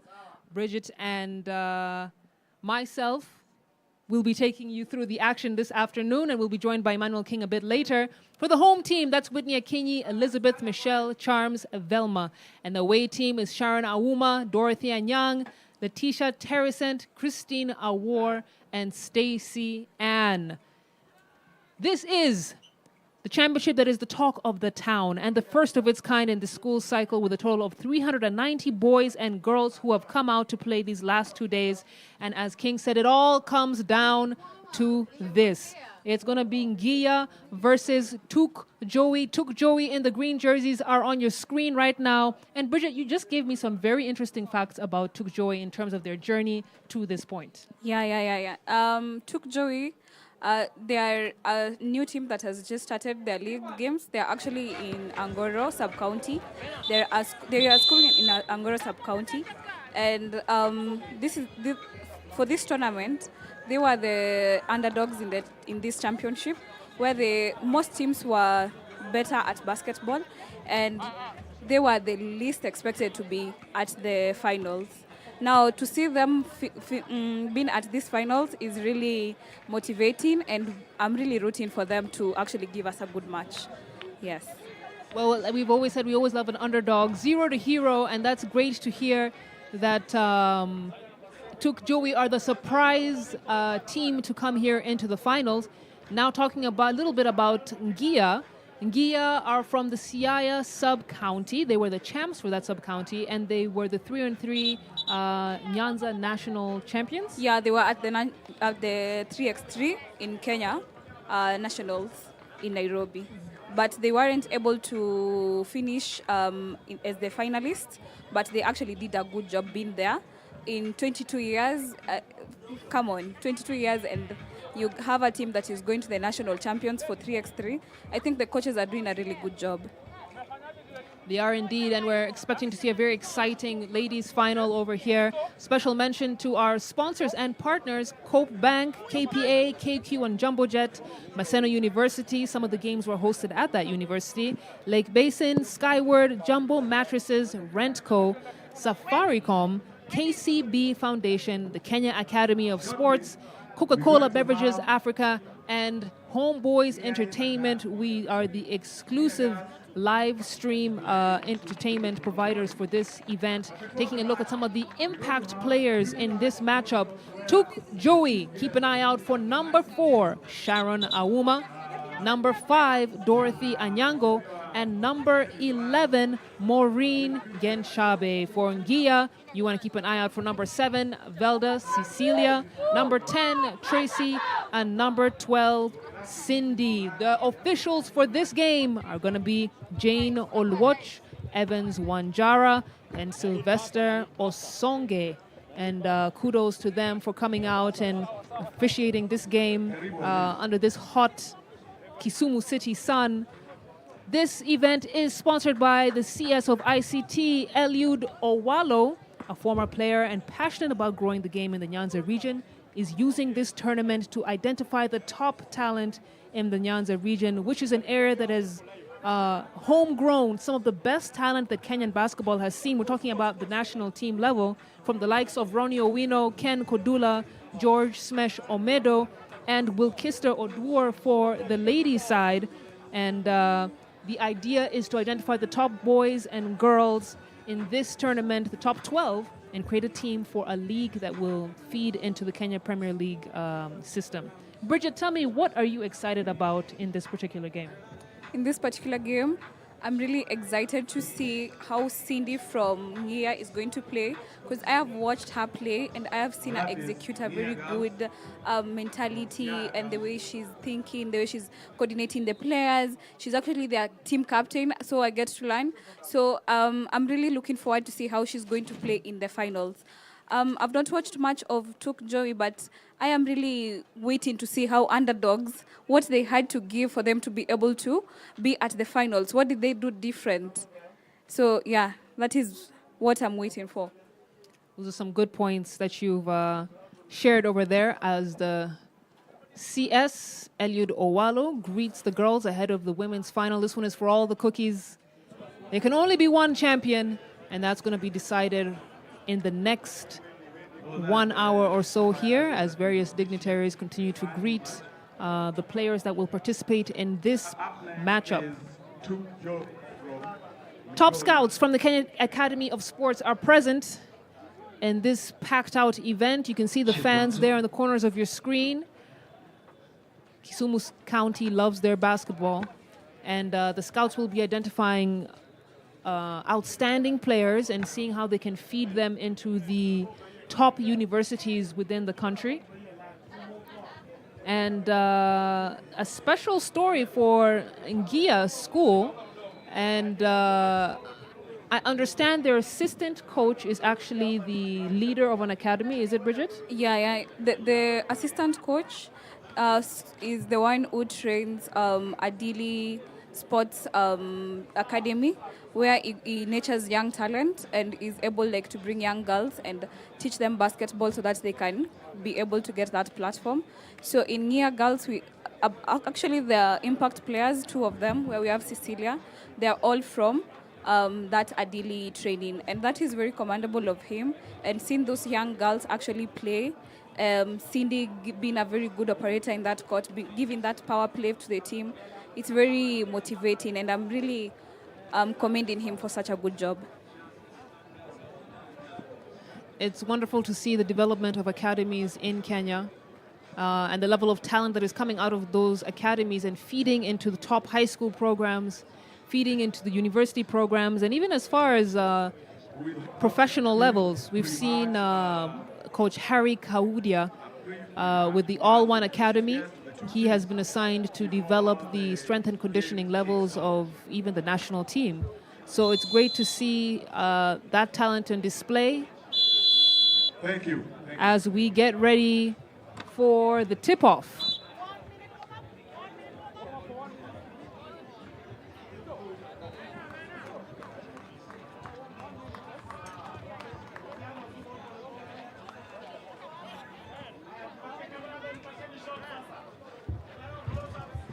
Early on this afternoon, we saw the first semi-final that was streamed here on Homeboys that finished 32-34. Maseno against Unjiko Boys. That was a game that went down to the wire. The second semi-final was a bit more one-sided, and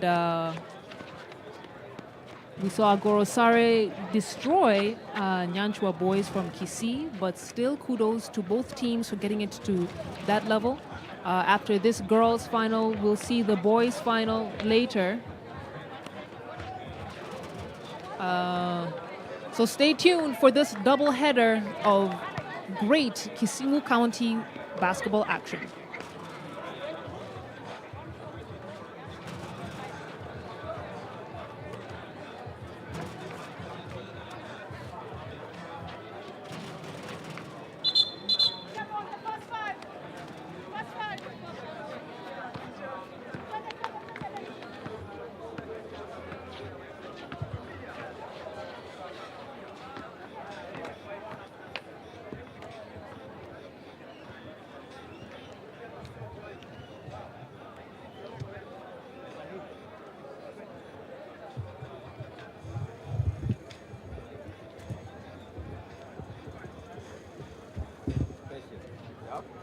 That is how we are going to win this game. We are going to make sure that you have good shot selection, that you can make the right pass. Now, don't run. Calm down. Outlet inachukuliwa hapa. Every time mchezaji unapata ball, outlet hapa. Sawa.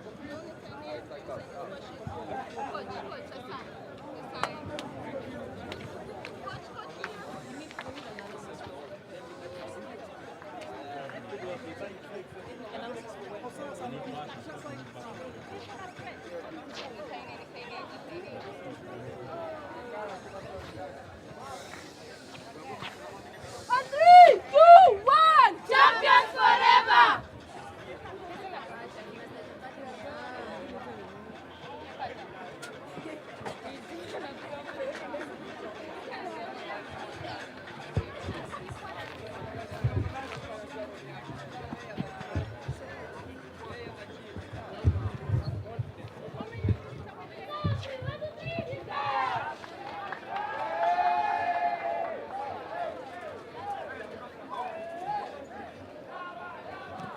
And we are minutes away from the tip-off here.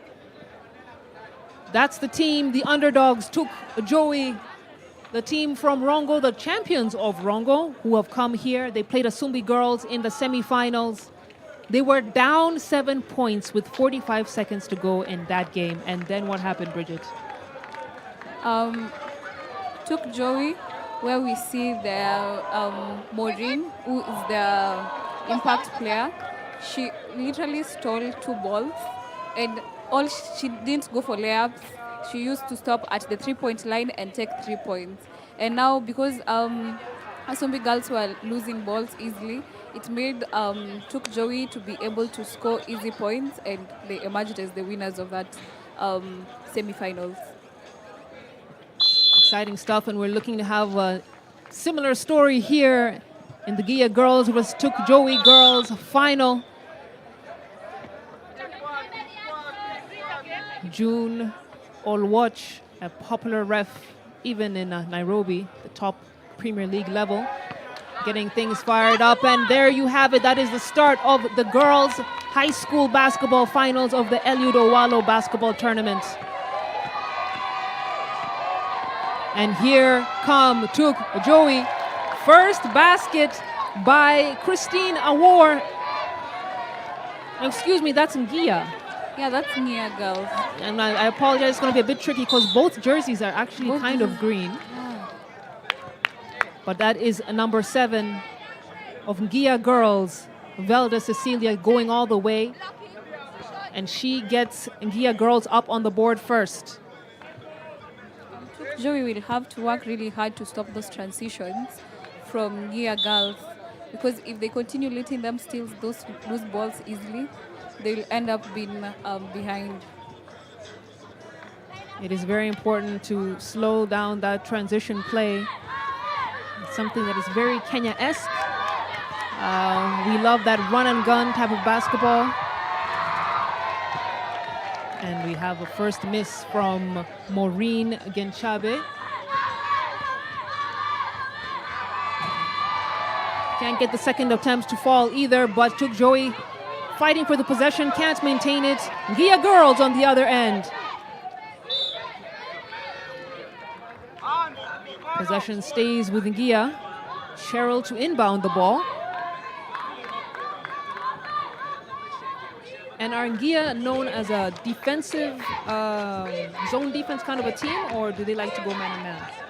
They play defense, where they have been playing a 1-3-1 defense. So if the coach for Tuk Joey does not realize that very early, I'd tell the girls to attack more on the paint, so that you can be able to kick out that ball and create shots for your team. Move the ball. We have an attempt from Sharon Auma. Can't get it to fall.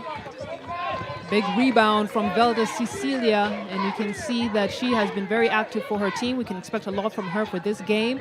Oh, dodging through the defense. Whitney Akinyi.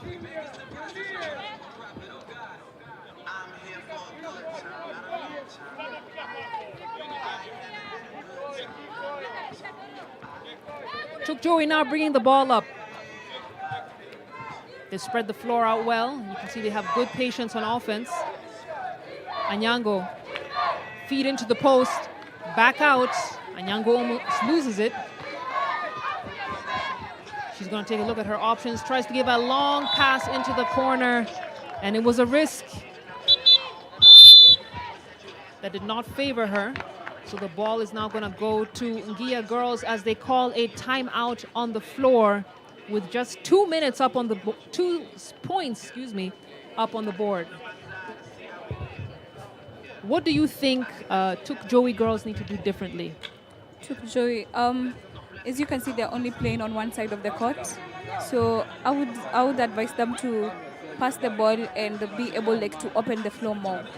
Let them also use the other side of the court, because if they're concentrating one side, the defense is falling onto one side. So for them to score will be really difficult, and they need to drive more because they have the mass, they have the strength to do that. So they need to drive more to be able to score against Ngia girls, and also so that they can put their big men in foul trouble, because Ngia girls has only 2 big men, and their third big man is not very strong. So if they could put their big men into foul trouble, they would easily make baskets, because now these players will start playing without much confidence because they will be afraid to foul out. Confidence is the name of the game. Tuk Joey girls still very much in this game. It's early days. Very hard to tell any kind of outcome right now. Both teams struggling to find their rhythm and get into momentum here. As Ngia to bring the ball up. That's a long 3. Falls short. Rebound by Stacy Sandra. But it bounces out of bounds, and Ngia will bring the ball. Tuk Joey will bring the ball up.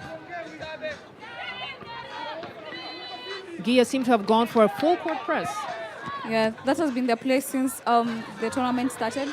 They have been pressing full court. That has been their defense. But let's see how Tuk Joey is going to reply to that kind of defense, whether they're good ball handlers. Genchabe managed to draw the foul, and she'll go to the line.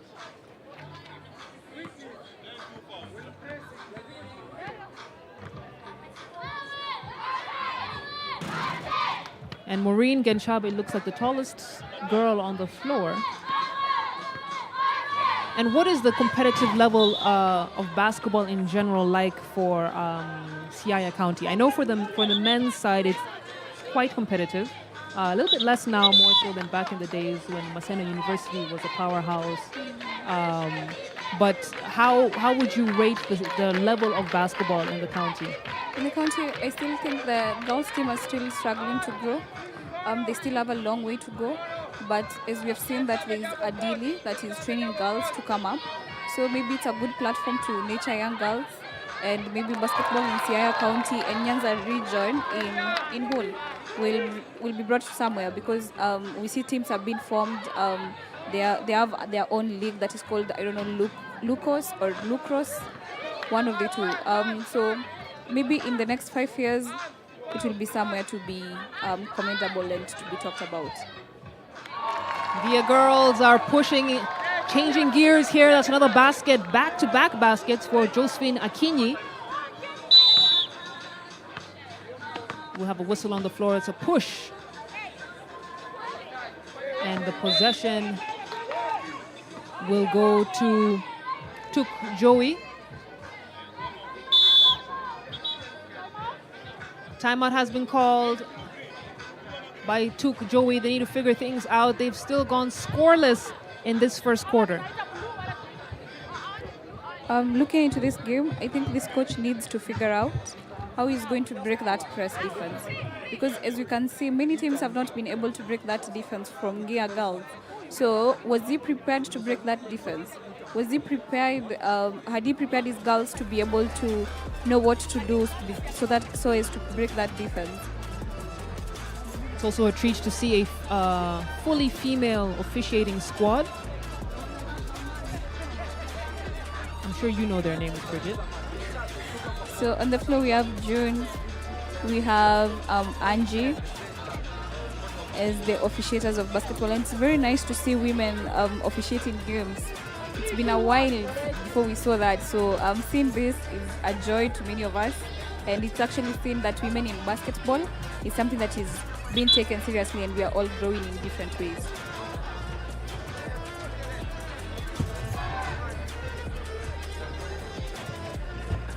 As you can see on those highlights, we have Cindy, who is doing a very good job. She has very good post moves, and you can see that she's actually dishing out the ball. So let's see how she continues to perform.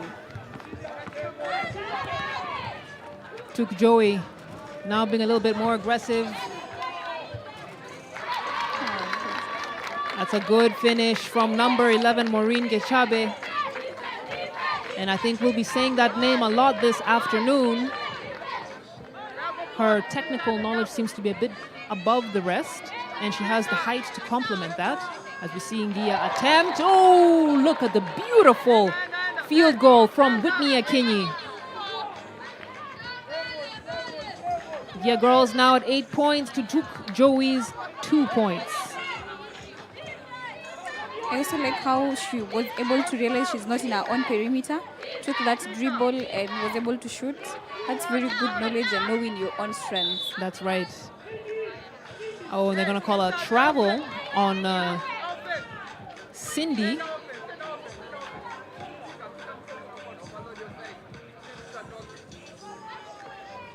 She shuffled her feet before moving. Foul on the floor. Ball stays with Tuk Joey.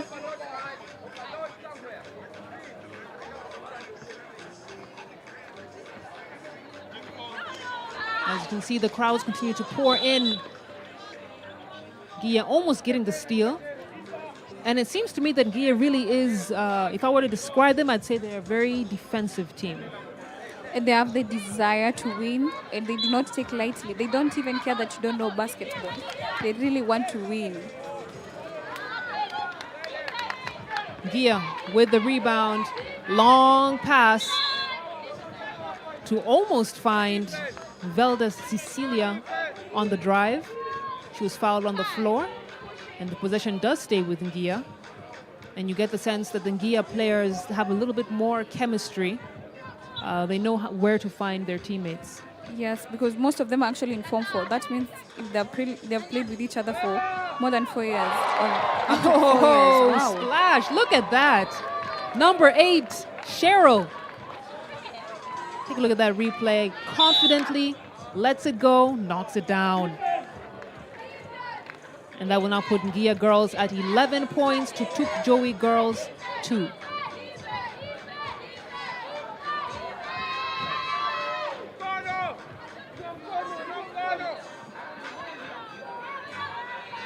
Ngia girls getting early domination on this game, and it's off the backboard for Valda Cecilia once again.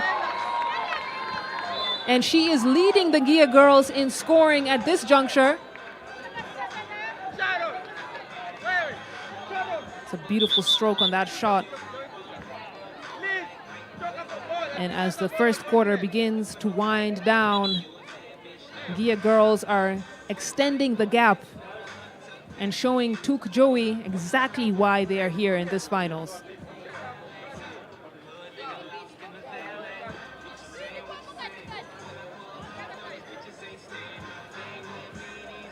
Possession.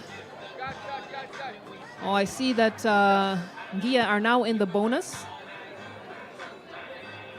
Or Tuk Joey rather, are in the bonus.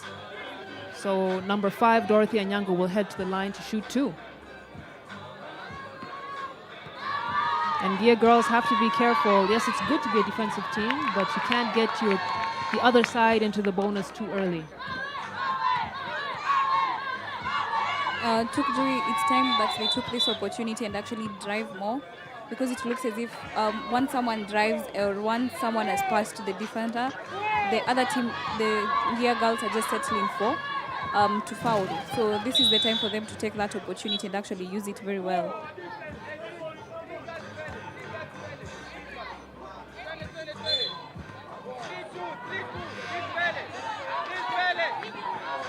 An 11-point lead for Ngia girls, who are showing no signs of slowing down.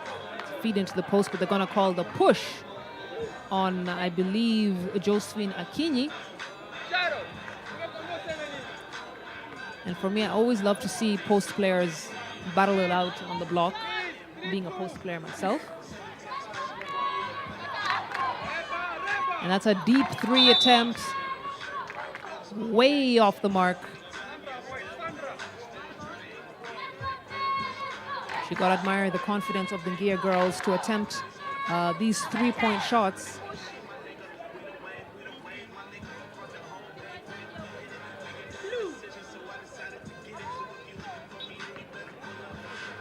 I'm sure the Kenya Academy Sports scouts are taking notes on this Ngia side team, as we see a nice steal from number 11, Genshabe. That's Maureen. That's Maureen. And Dorothy Anyango tries to go all the way coast to coast, where the defense recovers. She's fouled on the attempt, and she'll head to the charity stripe. Oh, I'm wishing she had faked, like she's going up, and then the defender would have actually left her. But I also commend the fact that she was able to draw the defense. Sometimes it's really hard when you're moving super fast to make that jump stop movement and then go up. But she was able to draw the defense and earns a trip to the line. Can't convert on either of those attempts. And those are the easiest baskets that a player can make. I think if there's one thing that players should avoid missing at all times is the free throw. Yeah, and those are easy points that Tuk Joey would have made, because we have seen they've gone to the free throw line 3 times now, and they've not been able to make a basket from that line. So they need to really convert those points. Steal from Stacey Ann. Oh, and look at the block from Genshabe. Another attempt, and that one is also way off, but it's good to see Tuk Joey hustling on defense and making sure that every single basket is earned. And actually, that's something their coach said about his own team, that they don't easily give up, that they will play till the end. And it's good to see it actually on court, that they're actually doing that. It's a beautiful attitude, and one that every coach wants to instill in their players, as Tuk Joey once again head to the line. And really, this is where they can be getting their points if they had hit all the free throws that they've attempted the score differential would be much, much less right now. But we have seen that Sharon Auma has hit the first one, gets the second to go as well, just as I said they should hit their free throws. Yeah, that's a very good job to showing that they can actually match up. They just need to be able to convert those scores. Auma tries to get into the post, but it's a nice steal from number 9. That is not Cherms, Liz Lindy.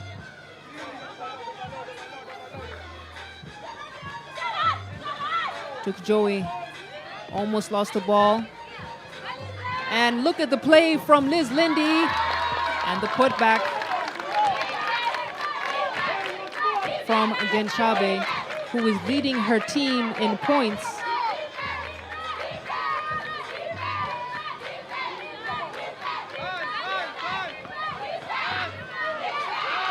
Gia looking for options. They're taking their time, no pressure, no shot clock to worry about in this matchup. And look at the steal from Tuk Joey. Can they convert on this possession?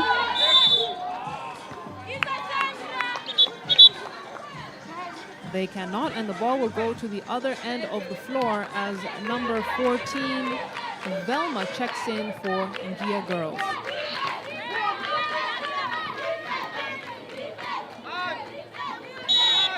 Bridget, you're a basketball player. If you're on Tuk Joey, you're down by this many points. It's still the first quarter. Captain of the team, how are you going to encourage your teammates? As a captain, as a team, you know your strengths. You know what works for you and what doesn't work for you. So as Tuk Joey, you can see they're very good at driving and they know how to drop to the other person who is available. So for me, I would tell them, let's drive more, because even the other team is still in foul trouble. So I would encourage them to know that we can actually do this. We just need to drive and kick out, drive, kick out. An open shot will bring itself, or an open layup will bring itself. Yeah. 3 attempts from Gia, and they managed to finally connect on the third one through Velma. And it's a 10-point lead for the Siaya girls against the champions of Rongo. Still very early days in this game. Plenty of time to make adjustments and find out what works for the different teams as we have a timeout on the floor. Both teams try and figure things out. Contest every shot they are taking. On offense, wanafika mahali wanataka kupiga.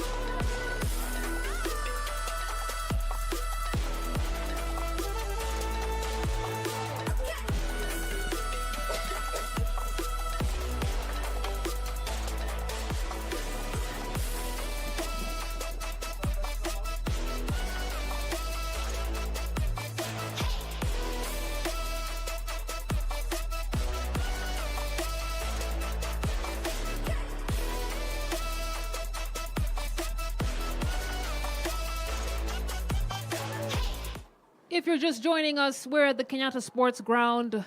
Myself, Silale Shani, and Bridget Katumbi, watching and commentating on this girls' final. It's been 390 boys and girls, 26 teams from the 6 counties of Kisumu, Siaya, Migori, Homa Bay, Kisii, and Nyamira to come together for some healthy but competitive action. Right now, Gia girls with a 10-point lead against Tuk Joey. And Tuk Joey with many opportunities to get to the line as we see Sharon Auma knock that one down. It's her 3rd consecutive free throw. And I think she's finally, you say, wametoa lock from the free throw line, right? So Tuk Joey, many attempts at the free throw line, but struggling. and we're hoping to see a higher percentage score from them. Meanwhile, number 7, Velda Cecilia, knocks it down from deep. And that's her second three-pointer in just this first quarter alone. We've seen some outstanding play from the Gia girls, who are known for their defense, but clearly have come to play offensively as well. There's a foul on the floor by Cecilia, though, and Auma will head back to the free throw line to try and cut down this deficit against Gia girls.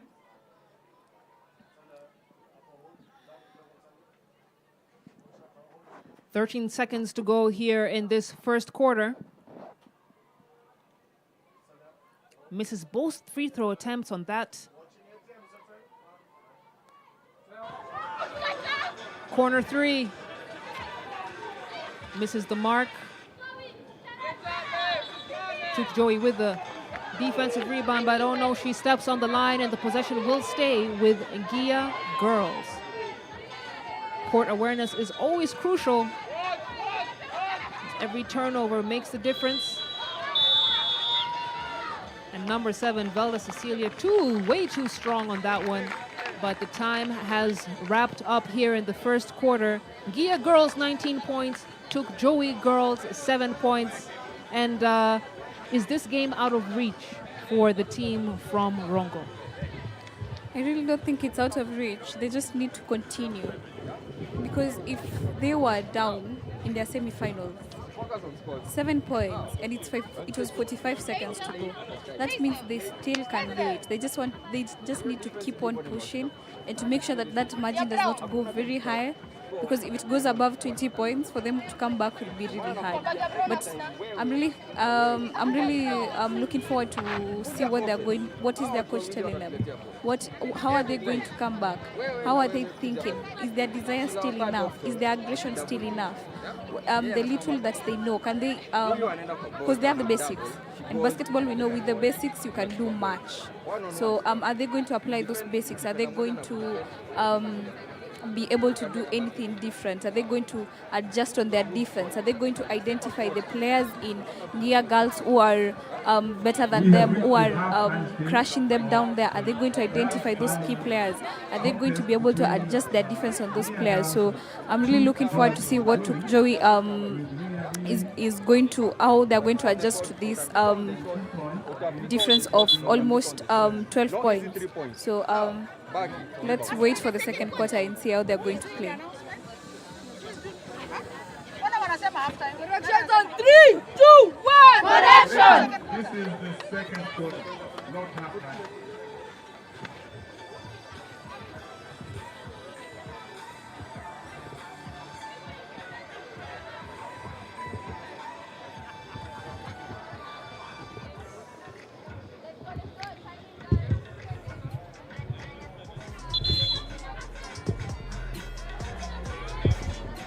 Took Joey, made adjustments.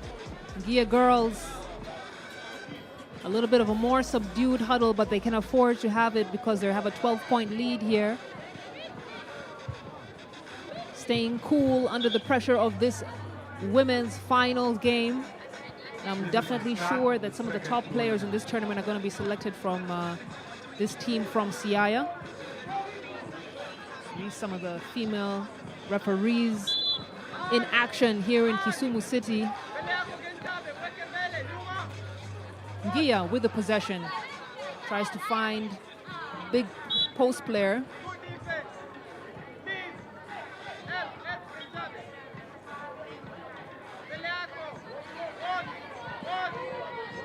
And Gia way off. Rebound and long pass to Sharon Auma on the drive and makes it count. And that's what we need to see more of from Tuk Joey. We heard their energy and enthusiasm in the timeout, rather at the end of the first quarter. And this could be the momentum that they need to carry them through this game.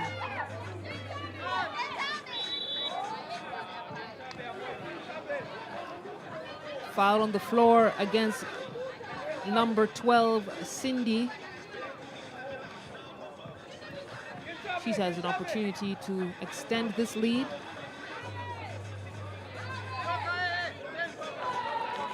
Nothing but net for that first attempt.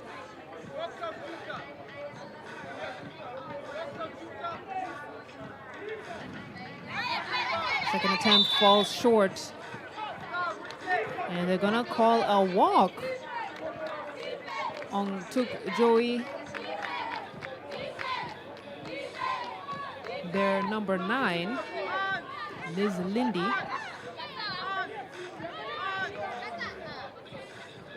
See the attempt from number 12, Josephine Akinyi. Basket is not good. Long pass in transition. She's in traffic. She could go all the way. She does, and the basket is good for number 5, Dorothy Anyango. And Bridget, are Tuk Joey doing what they need to do to cut down this lead? So far they are. They're showing us actually a different side of them. Because for once, we didn't know that they could actually play transition play. So them giving us these transition plays, I'm actually very amazed by what they're doing on court. Nasty block by Gia girls. And now they're trying to push it. Cheryl, wide open underneath the basket. And Gia girls canceling the efforts of Tuk Joey as we take a look at the replay there. That's a nice pass to find Cheryl. Nice kiss off the glass, and that's a pretty play. As we see on the other end of the floor, an offensive foul is called on Genchabe. Basket is not good. Seeing that, I actually remember how my coach used to say, never go for a steal unless you're sure you're going to take that ball.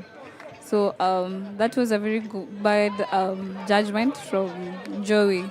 If she wasn't sure she was going to get that ball, she shouldn't have gone for that steal. You can see Tuk Joey fighting. And now Gia girls, we know how deadly they are on transition, but this time Cecilia pulls it back and slows it down. Cecilia kicks it out to the wing. Nice pass into the paint for number 12, Cindy, to finish up that great possession.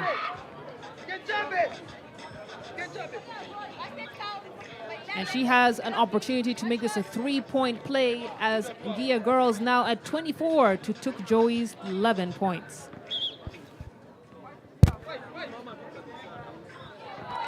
Basket good. And Tuk Joey struggling to stop the bleeding. Meanwhile, Gia girls are in fine form, found their rhythm. You can see the full court press there, and they are rewarded. That's great defense from Gia. 2-on-1 for the easy basket. And Gia girls showing higher basketball IQ in this particular possession, despite the effort from Tuk Joey.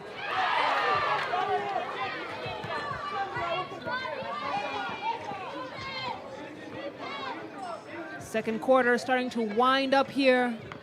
Gia girls have taken a decisive lead as Cheryl feed in to the post. And that's a nice soft touch to find Cindy, who finishes that up. Cindy's almost at double digits right now. She has been very active in the paint and has gone to the free throw line several times. Aggression and how she's helping on defense. She's actually has made almost 3 steals in a row. That has been able to bring Gia girls to almost to 29. So it's a very good job from her. Being an impact player in that team shows that she actually deserves to be an impact player. Indeed she does, as Gia putting on the pressure, forcing a turnover from Tuk Joey. They can smell blood in the water. They want this win so badly. They know what it will do for their program. As we had said earlier, they were in the NYANZA Nationals. Their 3-on-3 team was in the NYANZA Nationals. So these are no strangers to victory. They're also the Siaya Sub-County champs. As we have a substitution for Tuk Joey, number 13, Ashley Apio, comes into the game as Sharon Auma checks out.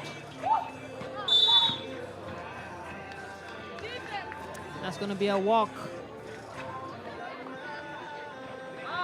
Ball goes back to Gia girls, who are taking advantage of every single possession to get a bucket. And there we see her again. There we see her again. Cindy, she might be the MVP for this particular game. And she truly deserves to be. Because she's showing us what it means to actually be a most valuable player. She's very lethal in that paint area, and Tuk Joey are going to have to do a better job of keeping her out.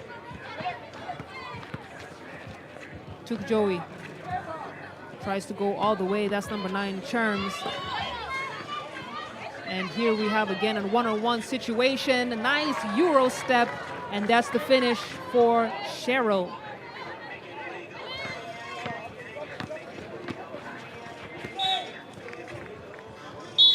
I feel like it's deja vu. She did that exact same move earlier on in this game, didn't she? Yeah. So it might be one of her pet moves. As we see Gia girls continuing to extend that lead. It's now 20 plus points, 33 to Tuk Joey's 11. And you had mentioned the performance that Tuk Joey had against Asimbi. Asumbi girls. Yeah. And you have to ask yourself, was that a fluke?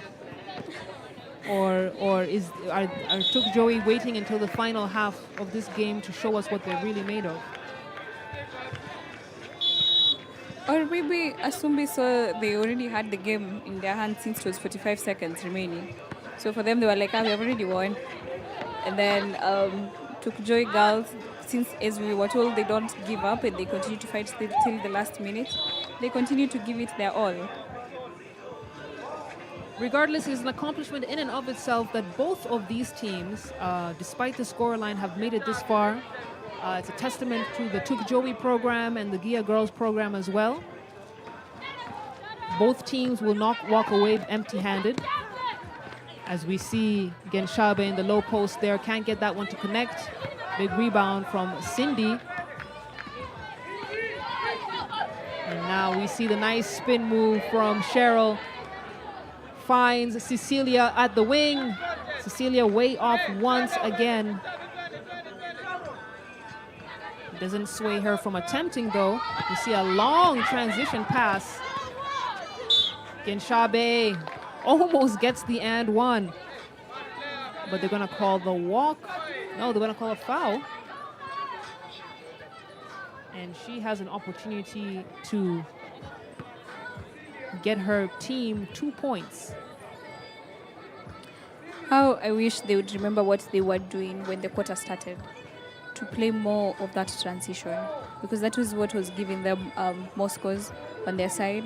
So if they could get that more, and since they're able to drive, we would be getting to see them being fouled, going to the line more, and that would actually work for them. Sharna Uma, number 4 for Tuk Joey, took a hard hit. She's back into the game and was welcomed with open elbows, if you will.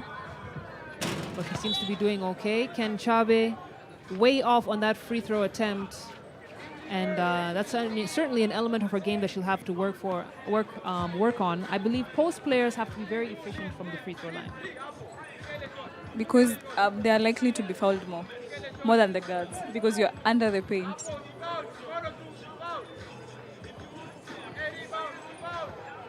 Nice spin move from Cindy. Cheryl keeps it alive.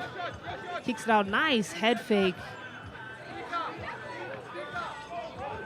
And now Cecilia will slow things down a little bit. Pulls it back out, and there's a stoppage on the floor. Have a whistle. Don't know exactly why, but I'm sure we'll find out in just a moment. Gia girls take the opportunity to talk it out, and that's exactly what you want to see. For me, those are always great signs of a team. When during stoppage, during timeouts, you see pockets of people kind of standing separate from the rest of the team and discussing. And seeing that from Cindy as the captain, that's very good leadership skills that she's portraying on the court.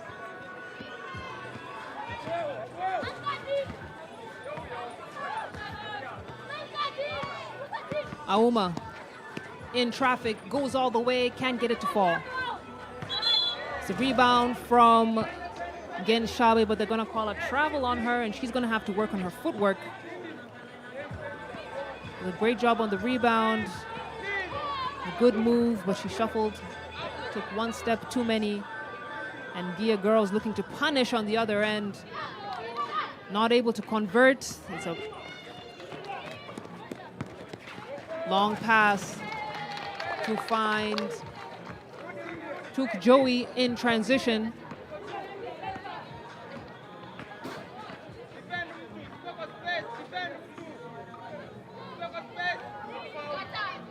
Celia in for another beautiful jump shot by Cindy. And she is well on her way to be named MVP in this particular game. You see Took Joey taking advantage of Gia's slow recovery on defense. Scores are now 35-15. Took Joey unable to break that 20-point lead, but still plenty of time to do it here. Lots of time in this game, but not if Gia girls have anything to say about it. That was Whitney Akinyi with the tray.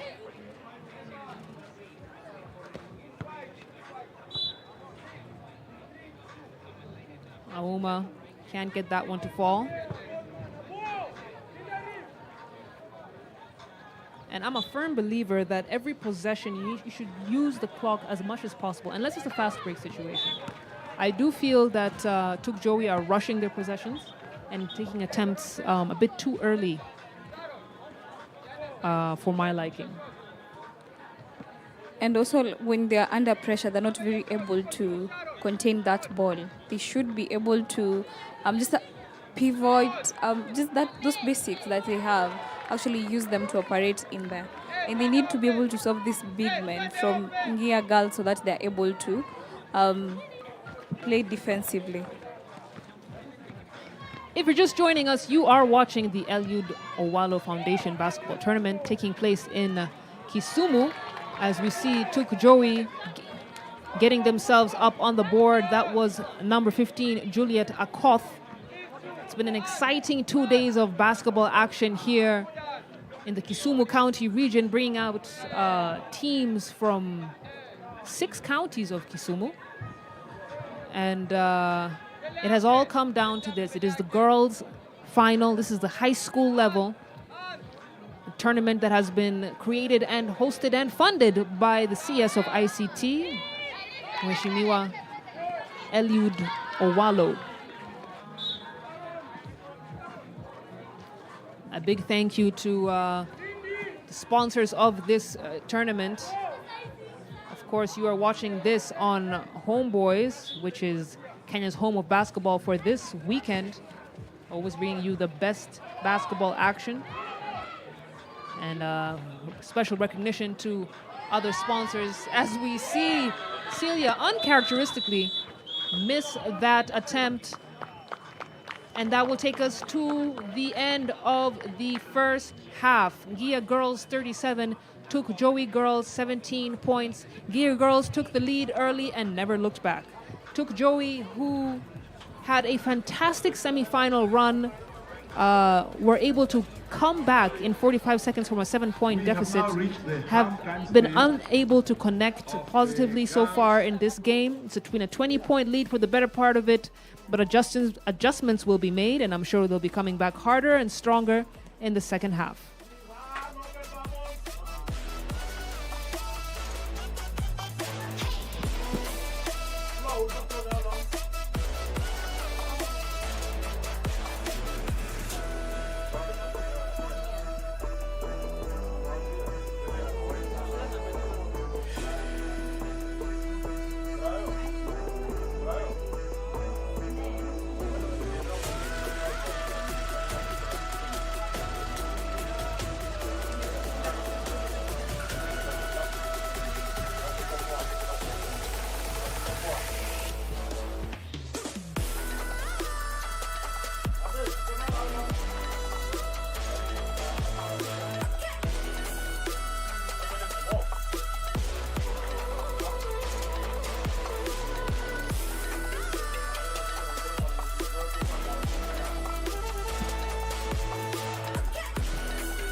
You're doing after this game?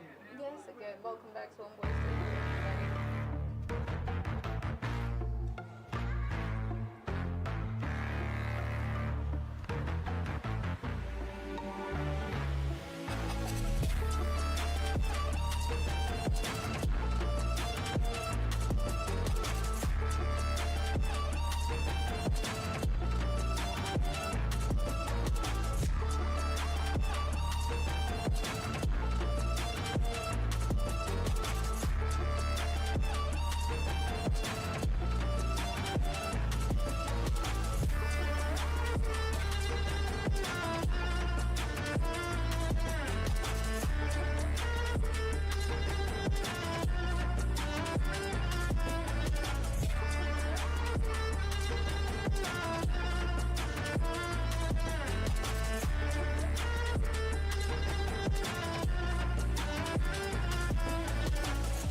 Welcome back to this live stream of the girls' finals of the NYANZA High School Basketball Festival 2024, sponsored by the CS of ICT, Eliud Owalo. It's Ngia girls from Siaya Sub-County going up against Tuk Joey, the defending champions of Rongo. And Ngia girls have been off to the races. They took off and never looked back. It's 40 points to Tuk Joey girls, 19 points. Bridget, what can you tell us about the first half? The first half we saw Ngia girls. They were good on transition. The big man has been able to really operate very well, giving their team a very good lead. As we can see, she has 16 points from that first quarter. That's a very good job from her. Her name is Cindy. From Joy Girls, we've seen that their transition came and then it died again. But they've been able to show us that they do have the basics. Being an underdog team, a team that is coming up, they're actually doing a good job, and I'm looking forward to see what they're going to do in this second half of the match. Well, at the start of this third quarter is anything to go by. Gia girls have smelled blood in the water. They're putting their foot on the gas and not letting up for anyone, as we see Celia now get herself up to 18 points. We've been talking about her a lot in this matchup. She's athletic, she's tall, she's active on both ends of the floor, offensively and defensively, and such a treat to watch. And I'm sure we'll get a lot more from her in the rest of this game.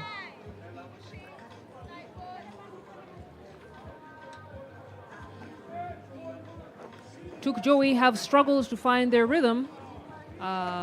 Despite being very energetic, they have a big heart and they are really giving their best. It's plain to see, as you see a foul on the floor. Shooting two for number 4, Sharon Auma. She has had 7 points in the first half. I believe 5 of those points have come from free throws. And we'll see if she can be able to continue that momentum into the second half. Misses the first attempt.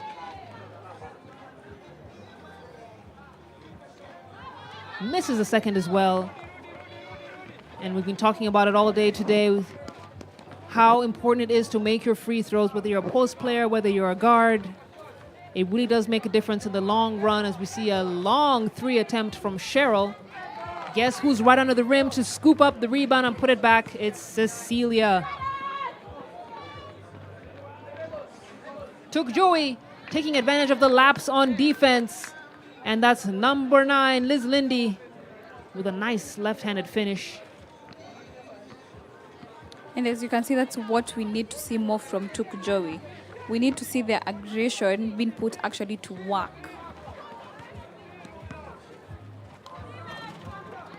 Couldn't agree more. As Liz Lindy fires a pass to Auma. Auma makes it count. And those are the fast break opportunities that Bridget is talking about that Took Joey need to capitalize on a lot more.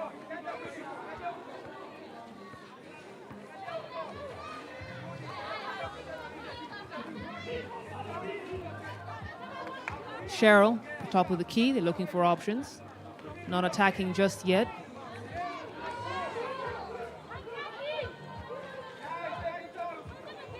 Thinks about feeding the post, changes her decision.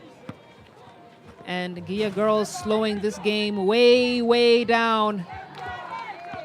But not too slow that they don't convert on that possession. That was number 6, Michelle. Sharon finds a cutting Maureen Genshabe. And that's going to be 6 points for Genshabe, who is the second top scorer for the Took Joey side.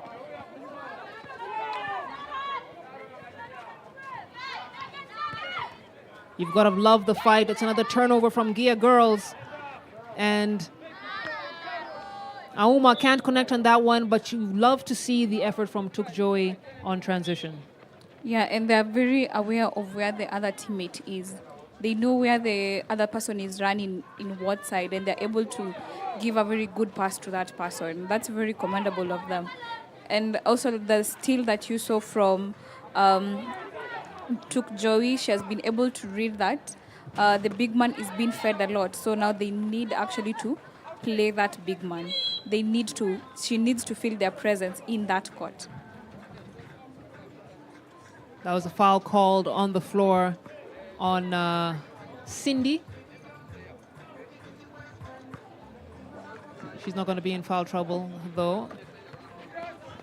As Gia girls, they are not giving Took Joey any breathing space. They are putting all kinds of pressure on that full court press, and the ball is going to stay with Gia. Cheryl to inbound.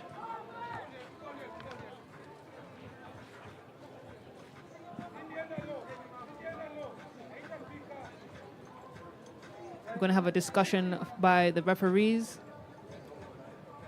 I have 23-point lead for Gia girls.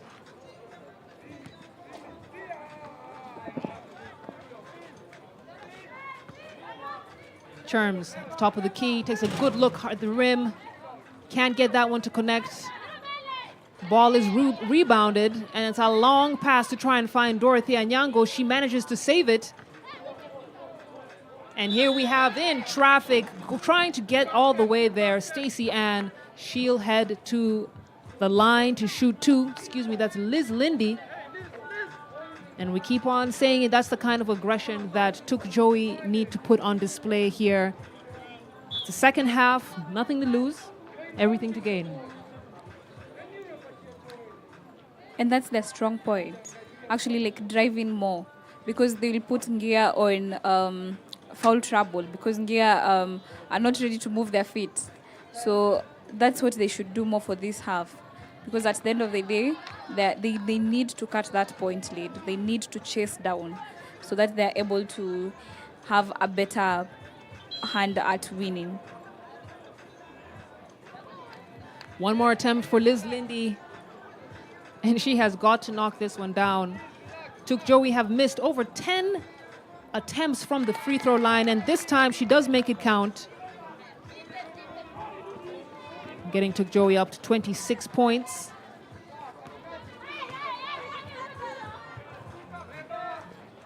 Deep 3. No good. It's a fight for the rebound, and that's a good hustle from Tuk Joey. Long pass we've been talking about. They need to do this all day. Sharon Auma makes it count.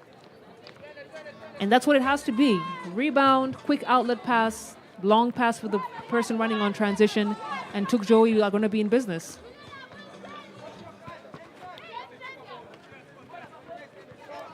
Kick out. Whitney Akinyi evaluating her options. And that's a nice head fake. Foul on the floor against Cherms on the drive.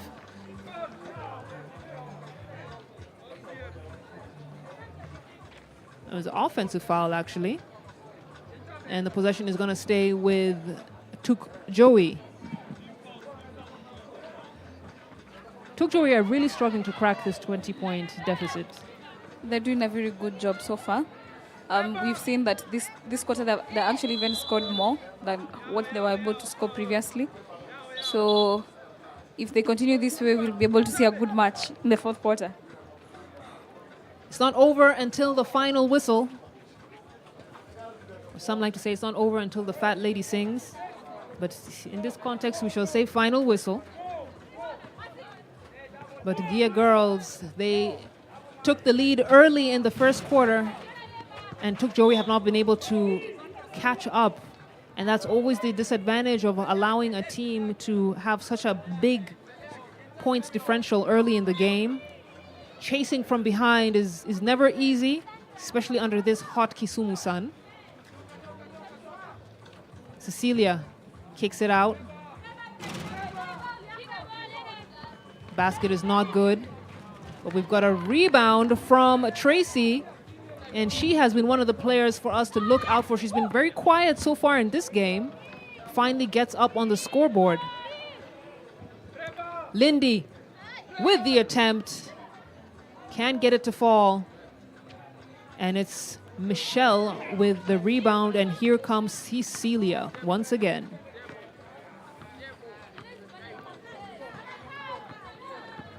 Gia girls with the leisure of time. So they're going to call a foul on the floor.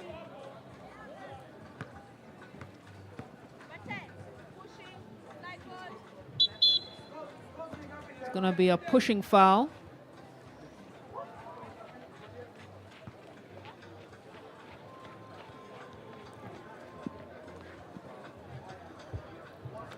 And those are the scores up on your screen. 50 points, Gia girls, 25 Tuk Joey. There's been a timeout that has been called by Tuk Joey. You can see the coach is still encouraging his girls to keep on fighting. And why not? Still plenty of time in this game.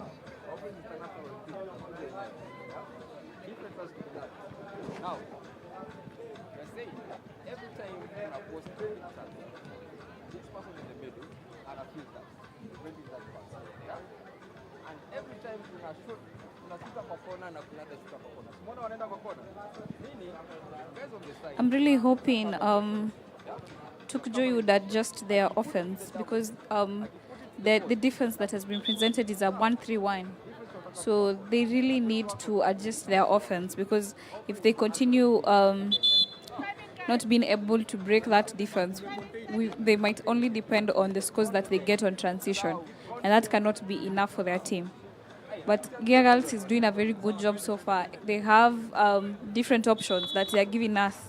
They are good on transition, they're good with, their shots are falling, and they're showing what it means actually, why they were in the 3x3 national championships.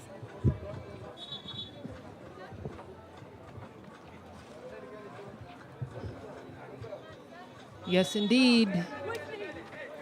And just a reminder, this is the first of a double-header. After this game, we'll be watching the boys' final as we see Lindy on the drive. She goes all the way, and that's a great fast break opportunity that she's taken advantage of. And great timing on that steal as well. Awesome hustle play.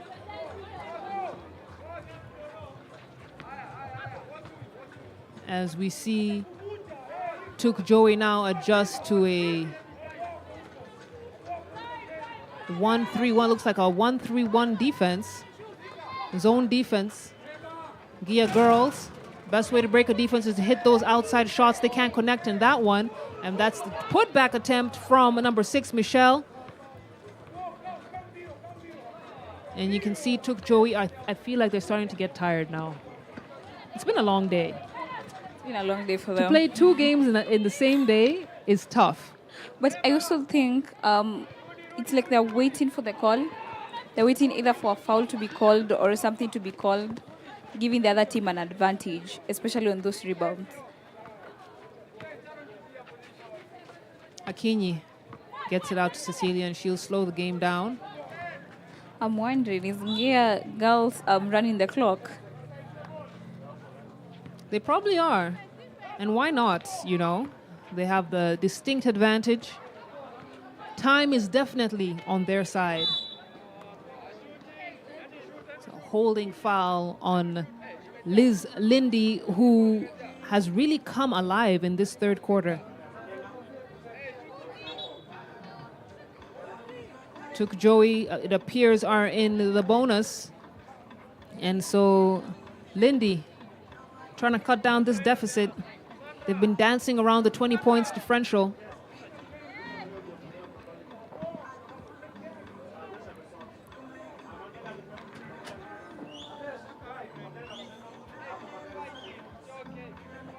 We're just over halfway through the third quarter here as Liz Lindy misses the first free throw. As I said earlier, you don't want to miss the game that comes after this one. On Jiko boys.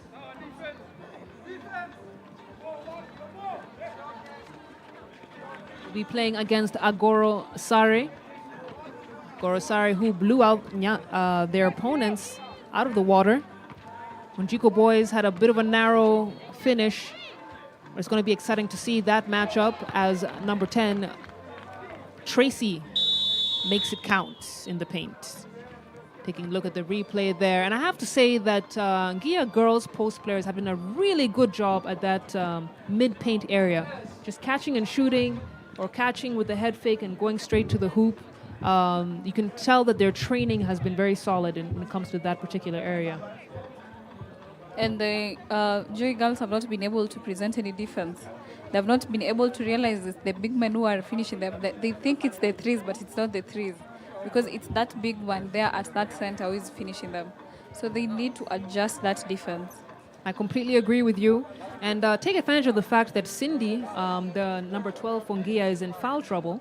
And in case you haven't noticed, she's been out of the game for quite some time now in the third quarter. For me, that's an opportunity to now really harass whichever post player is going in that area coming from the bench.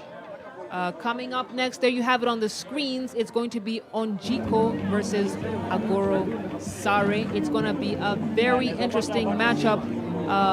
We've seen, when Agoro Sare was playing against the Nyanchwa boys, there was a height differential that was a bit big. But I feel like Onjiko matches up well on a physical standpoint against Agoro Sare. Yeah, it's a very good matchup, and we are going to see, because even in their strengths, their body physique, they are almost matching up with each other. So even their skills, what they are able, like the post moves for the post shooters and everything, they are all matching up. So I'm really looking forward to see how that finals for men will be. It's going to be exciting. So don't go anywhere. If you don't have the opportunity to come to the Kenyatta Sports Ground here in Kisumu, as usual, Homeboys has got your back. This live stream will continue all the way until the awards ceremony as we find out who the champs are of the inaugural Eliud Owalo Foundation basketball tournament.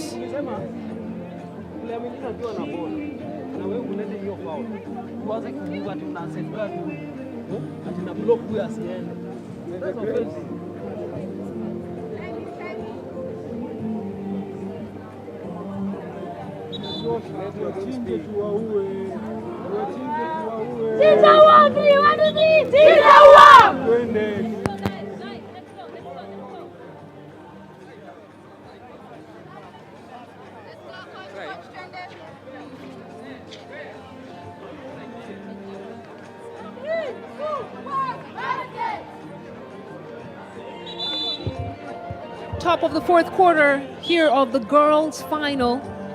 Gia girls 52 points, took Joey girls 30 points. Took Joey have not been able to successfully make adjustments to cut down that lead. And Gia girls have done a fantastic job of maintaining it. Special thanks mostly in part to the outstanding performance of their post players, number 12, Cindy, and number 10, Tracy, who have been absolutely dominating the low post. As you can see with the rebound from Tracy, and now Akinyi to bring the ball up.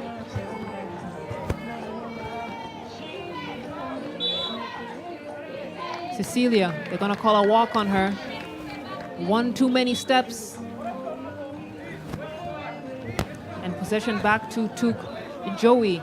And took Joey really with very many opportunities to score. They've just not been able to convert, as we see Liz Lindy, who came alive in the third quarter and is carrying that energy into the fourth.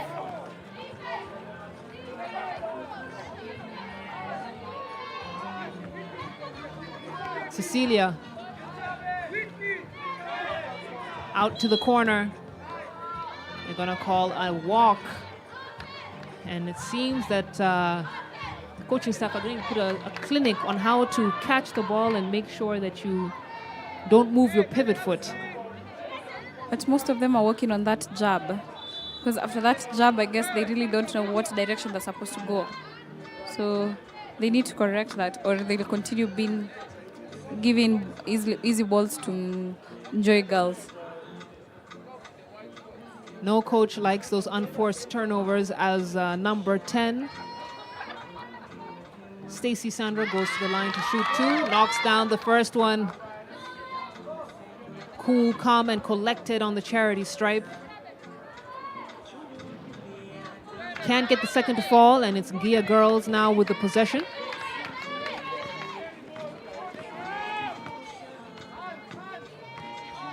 Cheryl with the ball. Kicks it out to Celia, back to Celia. Celia tries to find the post player, who is called for another travel. And it seems that the footwork is just a bit off,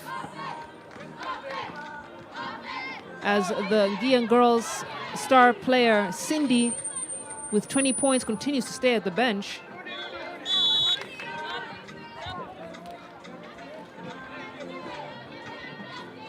At the top right part of your screen there, you can see the trophies and award medals that will be awarded to the players and participants of this tournament. And I saw the trophies earlier, they're really beautiful. They've done a very good job. Ball poked away by Liz Lindy. Long pass.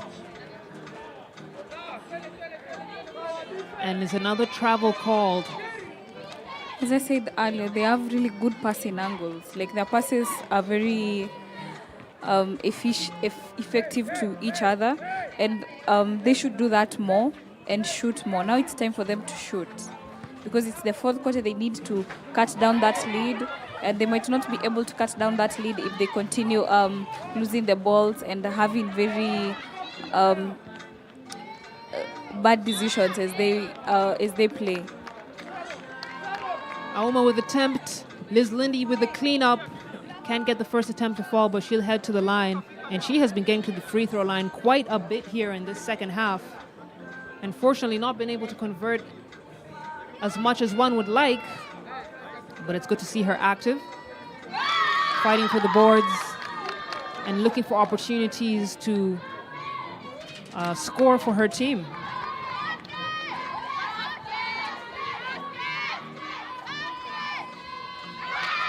Second attempt, second basket for Liz Lindy, and here come Gia girls. Cheryl out to Cecilia, Cecilia to the corner. And look at the move very quickly from Cindy, who is back in this game from Gia girls, but Liz Lindy keeps on fighting for her team, keeps on putting the pressure on Gia girls, making sure they don't get relaxed. And another attempt for her to put points up from the free throw line. And I have to say, I really love to see the effort that is coming from Liz Lindy. And she has been able to put Nia girls on foul trouble, because now we have 8 who was their shooter having to go out because of the fouls now she has. We have seen that she put Cindy out on the bench for a while because of foul trouble, and that's a very good job of her. I think in this fourth quarter she should continue to drive more, so that now once they're in foul trouble, now they're able, their other teammates can easily go to the line after a foul. Liz Lindy gets the second free throw to go, and that puts the score now at 54 points to 37 for Tuk Joey girls. Cherms to Cecilia. Cecilia tries to feed the post. That's Cindy in there, a lethal force on the offensive end for Gia girls. And when you see a player who is being that dominant, Bridget, as a coach, do you double team her? As a coach, you see they're still playing a zone of 2-3. I would want my post player who is at the center now to come up. Let her be able to feel a body. Either you're fronting her because they are not able to give a back door since there's another player, there's another defender at the back. So the best thing is let this center defender come up and front that player, or even overplay in their defense. Ooh, Cherms tries to go all the way, and she's fouled hard by Maureen Genshabe. It's no problem for her. The girls are feeling good and are just a few minutes away from being declared the champions of this inaugural NYANZA High School Basketball Festival 2024. Timeout has been called, and still lots of encouragement from the Tuk Joey coaches, which you love to see. But Gia girls have been absolutely dominant in this game all the way from the first quarter and are not slowing down.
No baskets is the chant from Tuk Joey girls. We are just minutes away from declaring the champions of the inaugural NYANZA High School Basketball Festival 2024, hosted and funded by the CS of ICT, Eliud Owalo.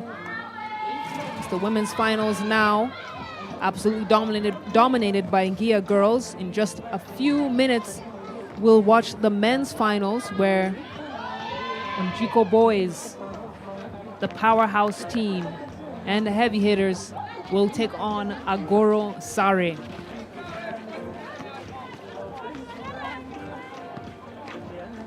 Auma fighting for that basket. Liz Lindy tries to keep it alive. Back to Auma. Auma attempts. Not successful, and they'll call the foul on again Shabe. She reached a little bit too much. And it's important to realize when the rebound is beyond your reach, so you don't have unnecessary fouls. But as a post player, honestly, it's hard.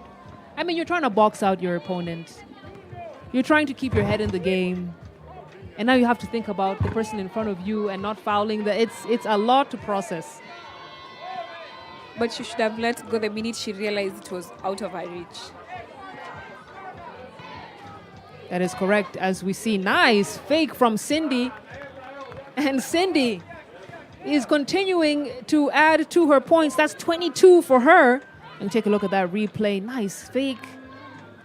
Beautiful stroke. Very nice soft touch to get Gia girls to 59 points.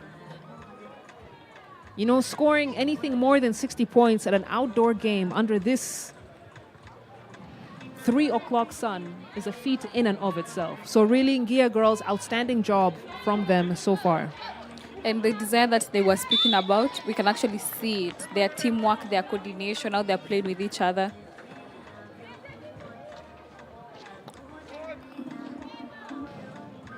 Long three from Auma, way off the mark. There's going to be another foul on Liz Lindy, who's doing her best to keep her team energized and keep them alive defensively. How I wish Joey would move the ball more so that they can be able to create like space for each other to be able to drive. And as we know, these people are under foul trouble, so it would give them easy baskets at the end of the day. Some great ball movement on display by Gia girls to find number 10, Tracy, underneath the rim. And it's clear that these are Form 4 girls. They display a certain level of experience that we've not seen in Tuk Joey. And that kind of experience can only come by playing at least 4 years of basketball. As another attempt from Cindy.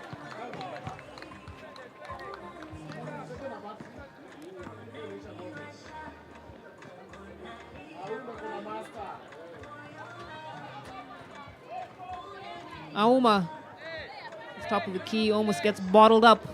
Liz Lindy takes a look at the hoop, kicks it back out to Auma. And you are absolutely right, Bridget. The ball movement is lacking for the Tukujowi girls. Liz Lindy, coast to coast, with the steal, straight to the basket. She's so strong with that finish. And the left is very precise. But Gia girls with the answer on the other end, coming from Tracy. And that's just not how Tukjowi are going to get any kind of lead or cut down this points differential. When you're trading baskets, it becomes very difficult. Auma tries to take it all the way by herself, almost gets the steal.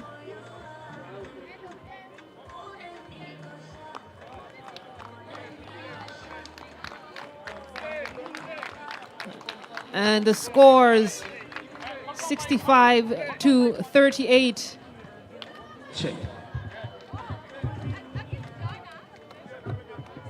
That is the end of this girls' final. What an outstanding performance from the Gia girls.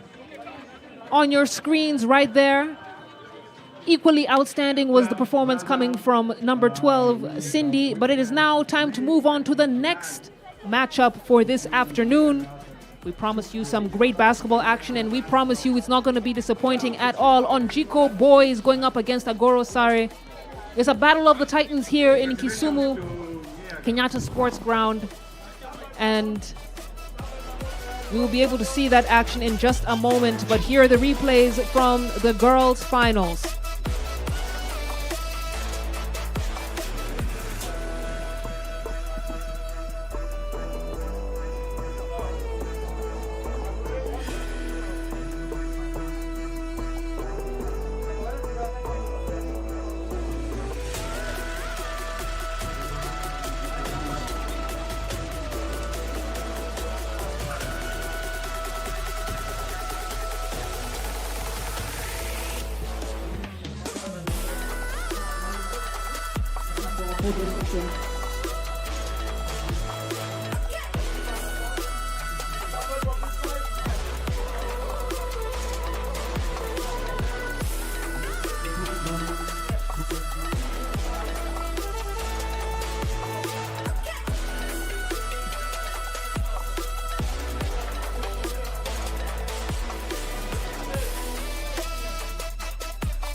Okay, now Waziri with the players only. Waziri with the players only.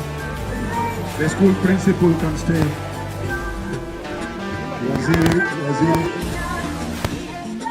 Can we give Waziri a ball? Can we give Waziri a ball? Mipira. Amala, get us that ball. Give Waziri a ball, go there. Give Waziri the ball. Congratulations, smile now. Hongera sana. It's not easy to do champion.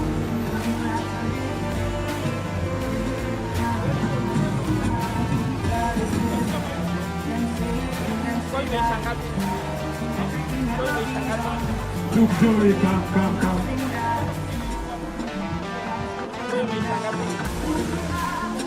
Try to Joey. Final score.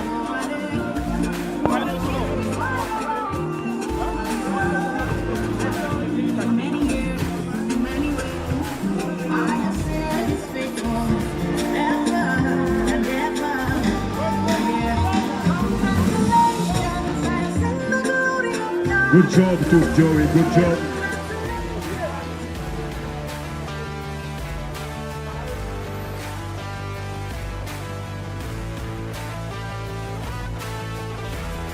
And there we have it. The final of the girls is over and done. NYANZA girls 68 took joy 38 in that final, epic final. And now I'm joined by the lady who will almost get the MVP, Cindy. Good game, 22 points. Were you ready for that? No. Great job. How did you prepare? How did you prepare for the game? What did your coach tell you before that final game? He usually says no blood with sweat, blood and sweat. Good play. So no blood without sweat. You have to work hard. And are you sure you're going to work hard like that in school as well? Yes. Great job. So we wish you well in the regionals. Are you sure that NYANZA is going to retain their trophy? Yes. Congratulations, Cindy. That is Cindy joining us. 22 points in that final was critical for NYANZA. Played her heart out on the offense, on the defense, running the transition. And now I'm joined by the winning coach. Coach, congratulations on that win. Tactically, you are better than Took Joy. Tell us, what did you use to ensure that you win that game by that huge margin? Simplicity. They say simplicity is genius. We just try to do everything simple. Simple pass, simple conversions. That's it. Now, after this, you've won the pre-season, as we call it, the Eliud Owalo. Now you're getting to the proper one. The regional games are starting. Are you prepared, and will you pick it from here? Definitely. This we say this will be our stepping stone. So going onwards, our opponents should be ready. Barchando, I hope you watched. And Nyakach, we are coming for you. Thank you, Coach. Barchando, Nyakach, I hope you're ready. They are coming to reclaim their title. They want to pick it from you. They want to ensure that they go for the national as the regional champions. And right now, I'm joined by the coach who's not so happy. I don't want to call him the losing coach. Coach, only one game lost in the tournament. Are you proud with the girls? I'm proud with the team that I'm having. It's a team that we are building up. They are in Form 2s, Form 1. So the big teams better prepare for us. Now, Coach, you have to lift your girls up. They've lost in the final. I'm sure they wanted to win. What motivation do you do with them as they go to school back? Our intention was to reach the finals. That was the intention. We have reached the finals. So it's a message that we are sending to the teams. I believe the team is okay. Thank you very much, Coach. All the best as you go back. Congratulations to the girls. Tell them I wish them well in the regional and national games. Now, that is the coach of Took Joy saying they want to go ahead and do well. They are warning the other team that this is the beginning. They've lost in the final, but they still have one more mission to go all the way. Now, I'm joined by another, yes, my friend, Tell us about yourself. Agoro Sare. Ochieng, Coach Agoro Sare. We are playing finals against Onjeko boys. We hope the match will be entertaining. We are prepared for the match. Now we watched your game. You've not lost throughout the tournament. How are you preparing the players mentally to ensure that they actually go all out to win the championship? We have tried counseling them, talking to them all through since the last match. We expect them to do well. We have played against Onjeko twice in the provincial finals. We have lost, but currently we are prepared to win this match. Thank you. All the best, Coach. As you get in there, make sure your guys work all the best to ensure they win it big. And that is the coach of Agoro Sari. They want to go all out. They've not lost any game. They're getting into the final, and they are ready to win. They're ready to play. And right now, I'm joined by the coach of... Coach, you can come. Welcome, Coach. Congratulations to get to the final. Are your boys mentally, physically ready for the challenge ahead? Yes, they are. This is something we've been preparing for, and we've taken it as a step in the right direction because it is a build-up match for us. Now, this is like a build-up match. Eliud Owalo has brought the championship home. Can fans be ready for you to go all the way and back the goal today? That's the dream of our team. And I think if we did that, it will be to our expectations. We don't expect to lose, but when we lose, we shall learn even more because we respect our opponents. Thank you very much. You win or lose, you respect your opponent, and we hope you learn. And that has been the coach. He's told us whether they win or lose, this is just a tournament, a precursor. They're going for the regional games. And right now, I'm joined by the big one, the person who we came here for. I'm joined by Mheshimiwa Waziri Eliud Owalo. Pleasure. We met in Nairobi. Right now, you brought us to Kisumu. Yes. Any expectation for those who are watching this tournament? Well, we are here basically to give back to the game. There's a lot of potential among our youth in this region. So we are using this process to identify and nurture talent at this early age. Our history is awash with examples of very good talent that has gone to waste because it was not identified early, nurtured, and mentored to a logical conclusion. That's why as a foundation we have organized this tournament in partnership with Cooperative Bank, Rentco, Kenya Sports Academy, Kenya Basketball Federation, to give back to the game. We want this region to be the backbone of the national team, both the Lioness, the Kenya Ladies National Basketball Team, as well as the Morans. That is what used to happen in the 80s and the 90s. We had got two very strong teams in this region, Lakers and Juakali, which actually formed the backbone of the national team. So we want to take basketball back to where it was. So we have brought together 26 schools from the 6 counties of Nyanza to compete. And you have seen from what we have witnessed since yesterday that there's an abundance of talent here. Now, Waziri, everybody has talked about the Eliud Owalo tournament. 2 days, over 300 kids are here, 390. Yes. You are here to pick at least 12 are here, 12 boys, 12 girls, to ensure this region becomes a powerhouse in basketball. What can you promise those who are watching us live on Homeboys TV? We are going to have two strong basketball teams, a ladies team and a men's team here in Nyanza. And we are picking the members of those two teams from this tournament. So before I leave you, Waziri, any other thing we need to anticipate next year, the other year? This will be an annual tournament.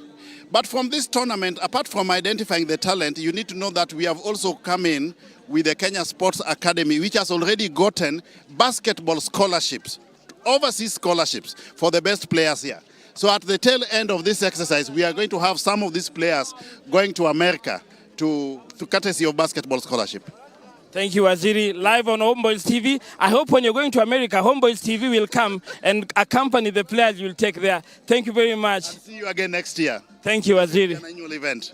All right, thank you, Waziri. That is the person we're here for, Eliud Owalo, CS for ICT, telling us that this tournament will not end here. Players are going to go to United States of America. Kenya Academy of Sports has identified those who they're going to pick. And this region, mark me, is going to go back to the glory of basketball. 2 teams, one for men and one for women, will be in the National League come 2025. From me, King, Kisumu Sports Ground, Eliud Owalo Basketball Championship 2024, I take you back to commentary. It's a beautiful day for Kenyan basketball, as you can clearly see.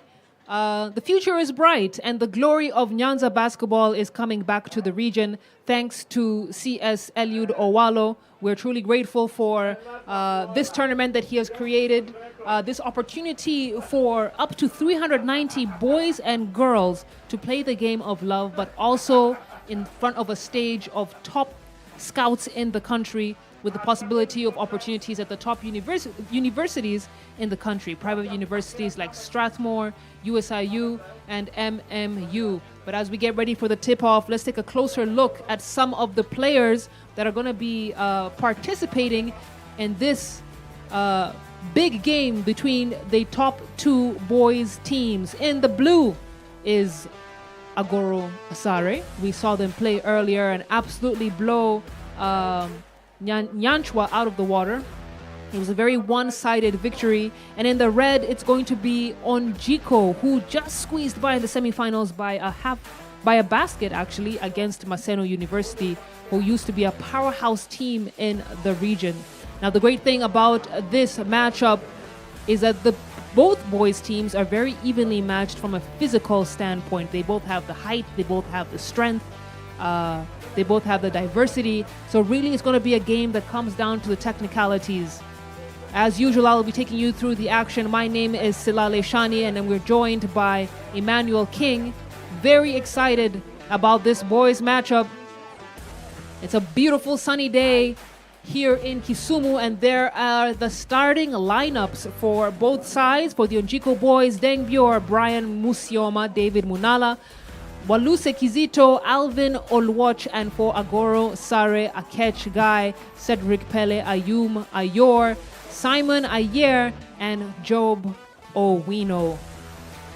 The officials for this game are on your screen, led by Brian Lusaga, and then the recently officiated referee Agina Hazel. She'll be heading the ladies in this particular game, together with Evans Wan Njala. And ladies and gents, we're going to be in for a treat today. King, I saw you on the floor. I saw you talking to CS. I saw you talking to the coaches. But I want to now know from you, what excites you about this particular matchup? I think we've watched Agoro Sare play, and we are really excited by their height. But now I want to see what will happen in the final. Are they ready to go all the way? Because their coach has said they do it with a purpose, dedication. Now, they have the chance to go unbeaten in this tournament or lose that one game that is the most critical. Remember, I told you, preliminary doesn't matter. What happens in the playoff and in the final is what matters. One of these teams will go heartbroken because none of them has lost. You come all the way, but nobody always went so close yet so far. So you and me know, you played in a lot of finals. I've played in finals. Now we are here. We want to give the epic battle live on Homeboys TV for the whole world, Africa and Kenya, to see what basketball is all about in the Nyanza region. That is absolutely correct, King. I couldn't agree with you more. And I'd like to take an opportunity now to mention some of the many sponsors of this event. These are the partners and sponsors who have made this happen in different capacities: Cope Bank, KPA, KQ, and Jumbo Jet, Maseno University, Lake Basin, Skyward, Jumbo Mattresses, Rentco, Safaricom, KCB Foundation, Coca-Cola Beverages of Africa, Homeboys Entertainment, where you are watching this live stream from, and the the Kenya Academy of Sports, which has sent some of their top scouts to come to this event to identify talent. Now, I had said this before, King, but I'll say it again for those who are just joining this live broadcast. The idea of this tournament is talent identification. It's about providing scholarship opportunities to top universities and identifying the top 12 boys and girls to ideally create a team that would be fed into the Kenya Premier League. Yeah, and I like that challenge. The CS has confirmed that through the Eliud Owalo Foundation, 2 teams from Nyanza, they want to take the regional glory back. You know, basketball has been overtaken in Nairobi, Mombasa, KP have done their thing, but right now Nyanza, where basketball started, where national team players were, It has to go back. Ronnie Owino, we need to create another Ronnie Owino. We need to create another Wanjara. We need to create another Aruda from this tournament. And here they are. These boys from Agoro Sare. One of them, two of them, or three of them, either from Agoro Sare or Onjiko, will actually make it to that list of better players in this country. And, CS mentioned two juggernaut teams. There was Juakali, and the other one was Lake City. Lakeside. Lakers. Then it was Lakers. Now it is Lakeside. Now it's Lakeside. And now, the other one is Juakali. Now I have to ask you, King, were you there when No. these teams were those teams? I read a bit of history about the teams. I've been talking to the greats there, the guys in the Eliud Owalo Foundation who have organized this tournament. They played for these teams before Maurice Salwanga. Most of them came from this region. But they told me then basketball was basketball.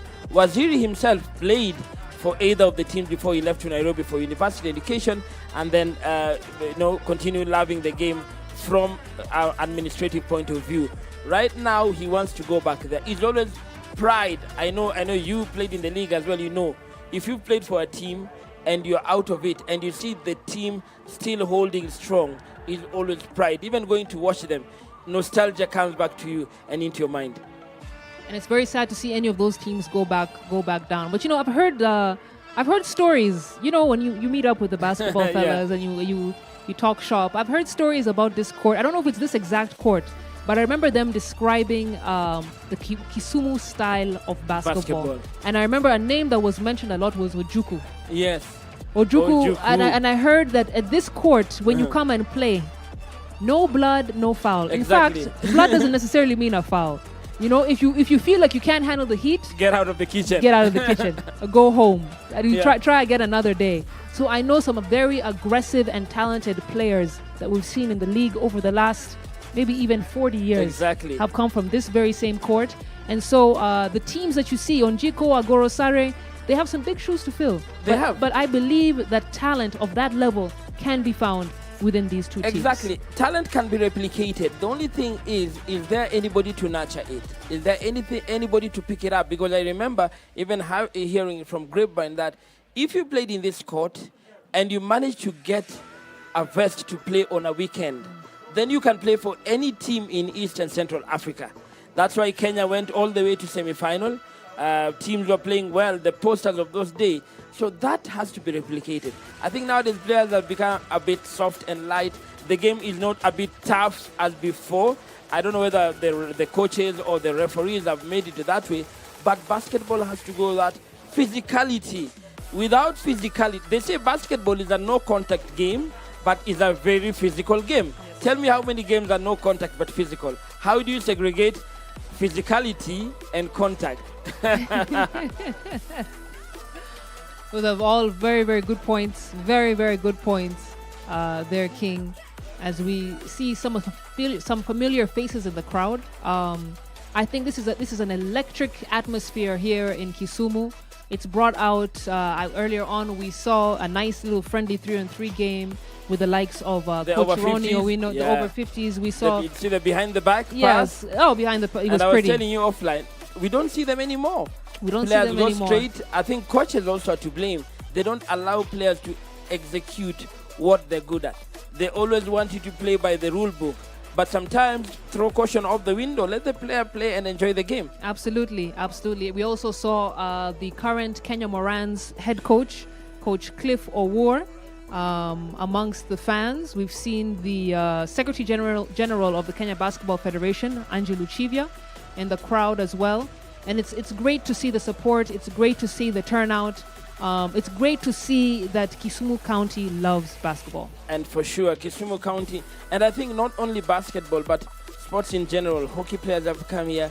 Footballers from this region are known to be among the top grades. But today with basketball, this is another game that should not be left behind.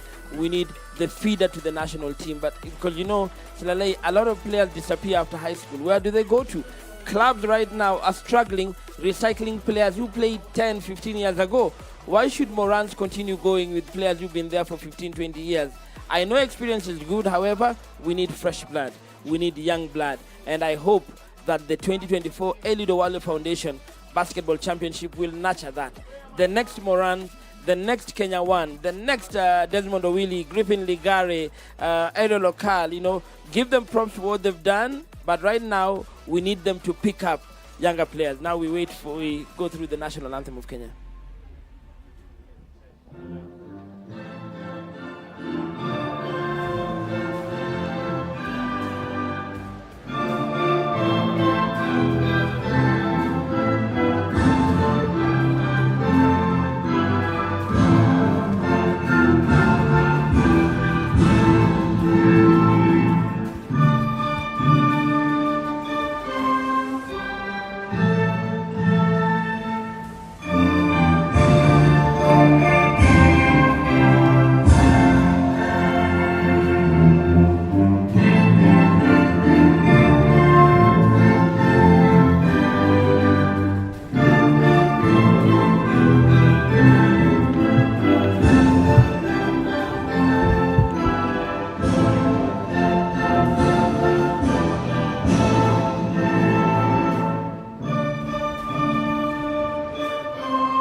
Thank you very much. It is now we have to bow. If there utatupigia filimbi. Let's bow. Thank you very much. And that is the whistle. We are just moments away from tip-off. Final touch-ups of the team. Final corrections. In 1 hour, we will know who will be crowned the kings, the champions of the inaugural NYANZA High School Basketball Festival 2024. And I think we're going to have a very exciting game in our hands. And I know Coach Benson Ochieng of Agoro Sari there. He's a teacher, Kiswahili teacher in Agoro Sari, has been there for 10 years. He's told me it's a project he's done. The only disadvantages they have, after every 4 years, they have to get new players. It's not like a club. So today he's building up. And I hope that they'll be able to give their best shot. They have Robert Otieno, their impact players, Patrick Ndungu, Gal Akech, Ayom Ayor. We've watched them today in the semi-final. We hope they're going to put their A game in this final and just go away with the trophy. However, Onjiko are no pushovers. They want to come out. They want to show that they deserve to be here. They deserve to be in the final. And they're coached by veteran coach Migun Ogilo, one of the better coaches in this particular region. We hope the likes of Dennis Olwatch, Dennis Odwor, Collins Mongela, and Deng Yong. Deng Yong, I think, is a bit taller than the other players in the game. Let's see what he can, and let's see the battle of the board. That is where the game will be won, on defense. Thank you very much. They say offense wins games and defense wins championships. Let's see if that will come into play in this matchup. Either way, I know we're going to be in for a really good treat as we go down to the court. Let's hear what the coaches have to tell their players. Very aggressive on defense. Defense, they're woman.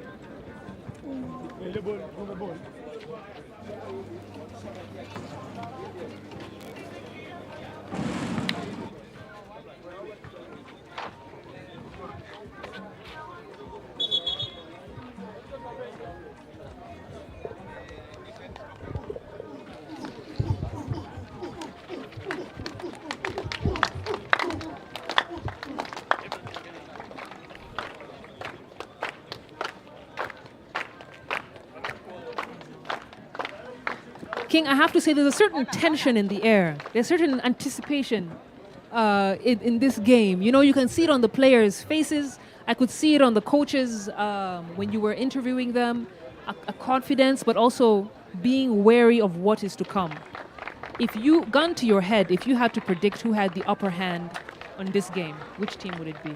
I think based on the interview, I go Sari have it because they are a bit tensed. However, these two teams are inseparable. None of them has lost. And as you've said, there's tension. Look at their body language. They're not sure if they're ready to take it or not. And remember, they're young. They are probably not so experienced as the other players. However, I know the team that will blink first. The team that will take the lead and believe that they can win the game, they'll win it. Because on paper, they're all matched. On paper, you can't separate Okage and you can't separate Yoal in this team. So Onjiko in red, Agoro Sari in the other blue uniform, they can be separated. The court is what will determine. And I hope, the other thing, the referees are top-notch. So we are watching at a top-notch final live, and we know that we're going to have a fireworks of a game. Well, Chief of the Crew, Brian Lusaga, heading the referees, I'm sure will do a great job. I know Hazel and Evans are also going to bring their A game. And I think the fans are really going to be in for a treat this beautiful afternoon here at Kenyatta Sports Ground. Look at the energy on the court.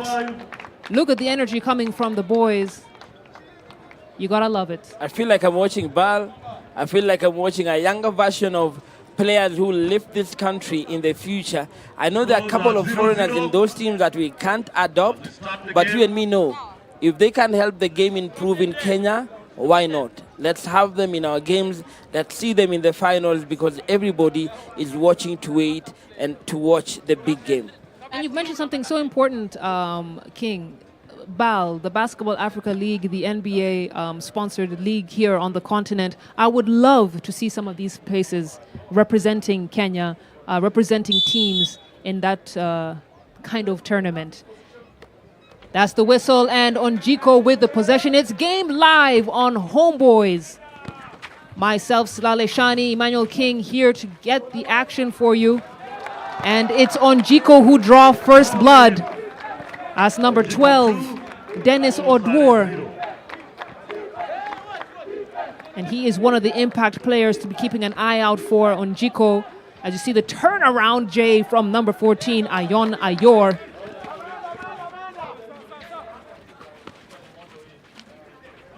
Seeing some good composure from Onjiko. And I have to say that I really enjoy watching the point guard for Onjiko, Collins Mongela. He has such great on-court presence. Really knows how to get everyone on board, make sure everyone is attentive. And he's only 18. He's 18 from 4. Came from Mumia's primary secondary school. Now he's playing straight. And I'll tell you, the scouts today, he's part of those who have been selected. Probably will be in Nairobi during the holidays with the Kenya Academy of Sports. Pele will bring the ball up. Tries to kick it into the post to find Ayor, and it's poked away. Sort of liking how players in this championship have imitated a bit of those they watch in the Kenyan League with those straps on their vest. I think you've seen it quite a lot in the upper league. So if they watch that, they need to emulate that as well in their game. As Deng Dior rattles it in, and he's feeling it. That's the kind of energy that Agoro Sari need to put on display.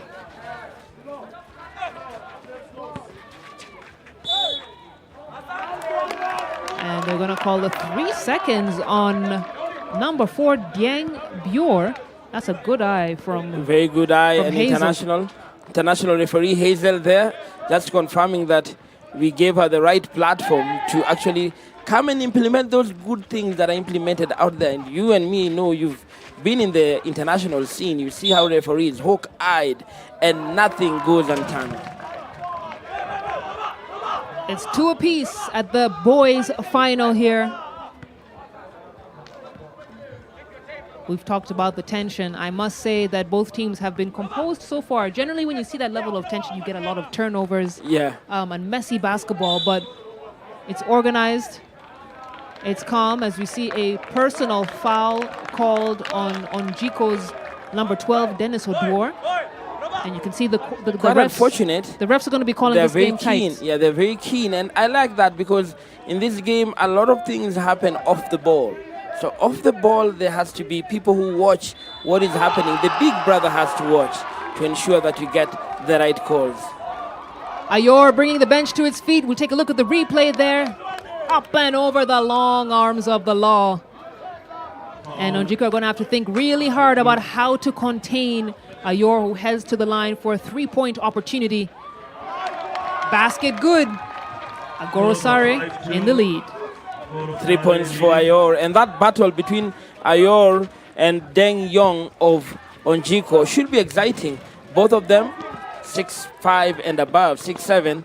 I want to see who will carry their team in this game.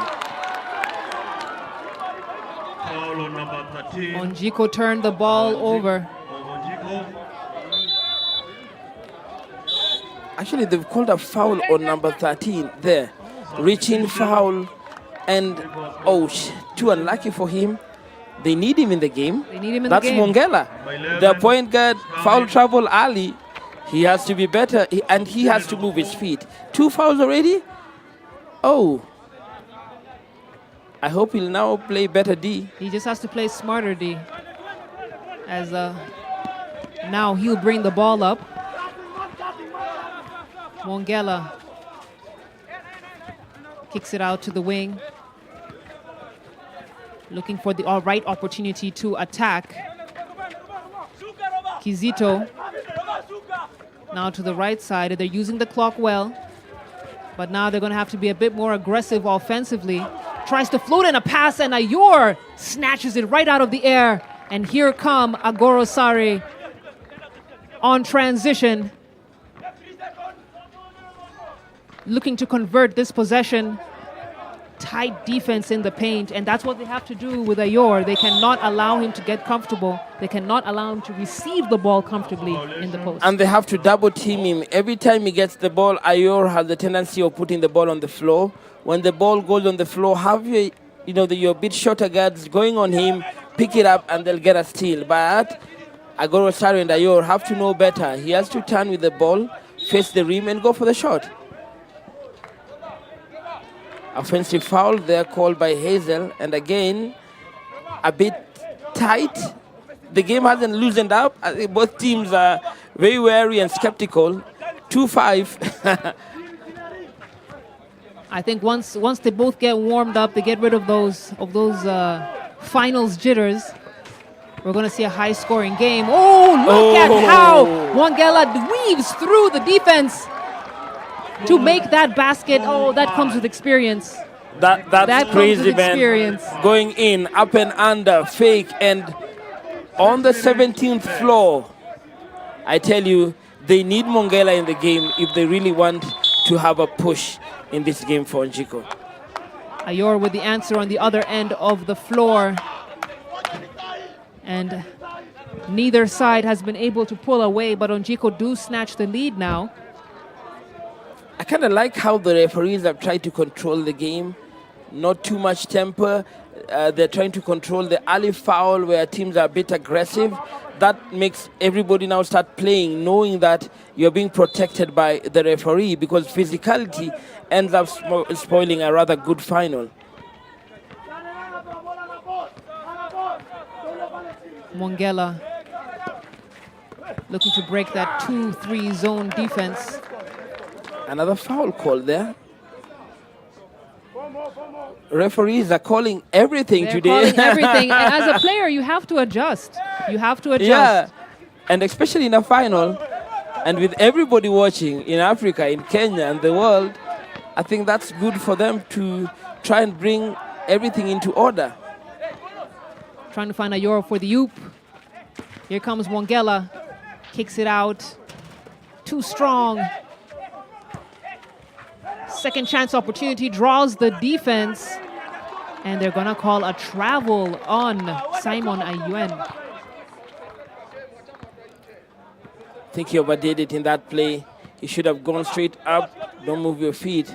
Because every time you do that, it's a violation.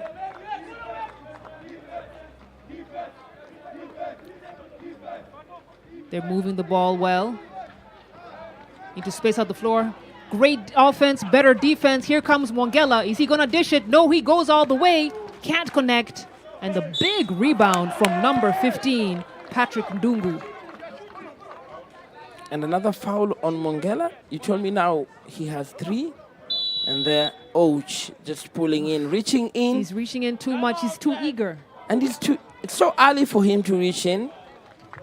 They're 2 points up. No need to do that. Just get back on D. Backpedal if you can. Timeout called on the floor by Onjiko. They're going to have to talk it out. And let's see if Coach Migun Ogilo is going to sub Mwangela or have him just try and manage his fouling situation.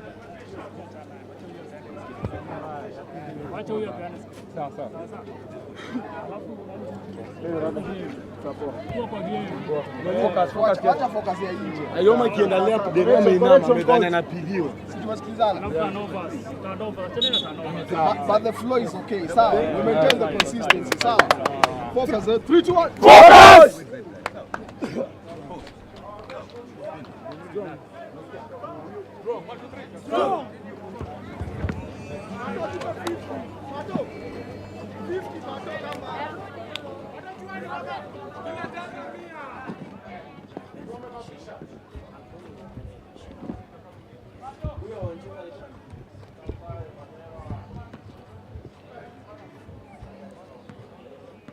It's back to the action.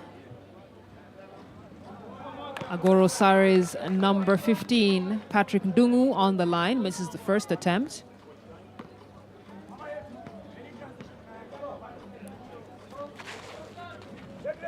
Misses the second as well.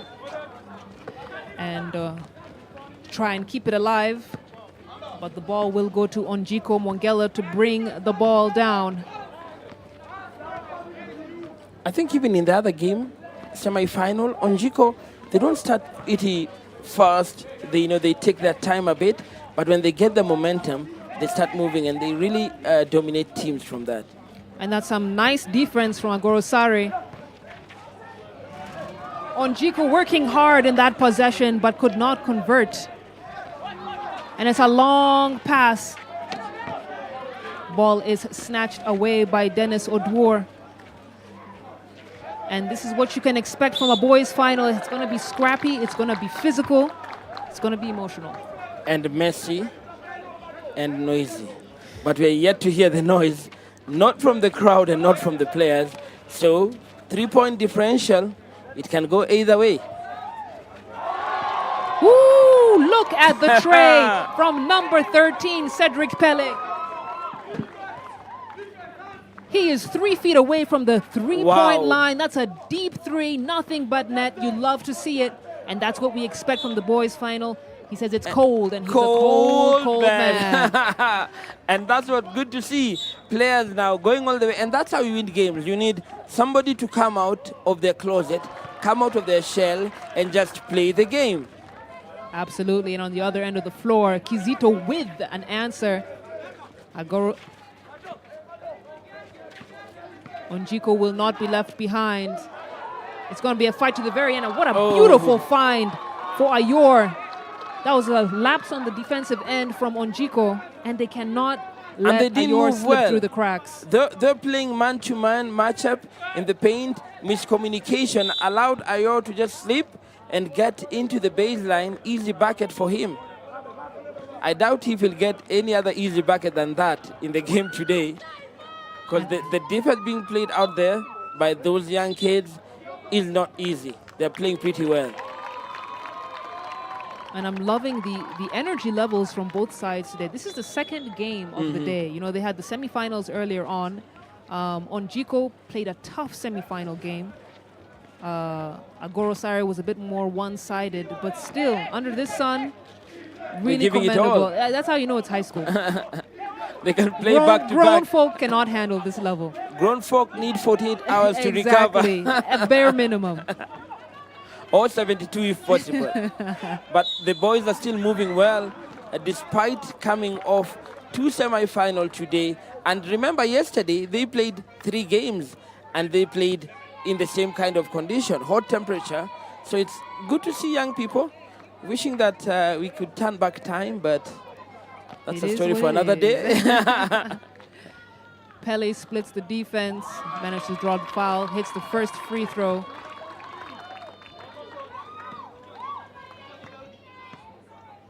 And you can see them being aggressive on the offensive end when it comes to drives. They know that's more of their strength than the three-point side. On Onjiko now, he could go all the way. He does not.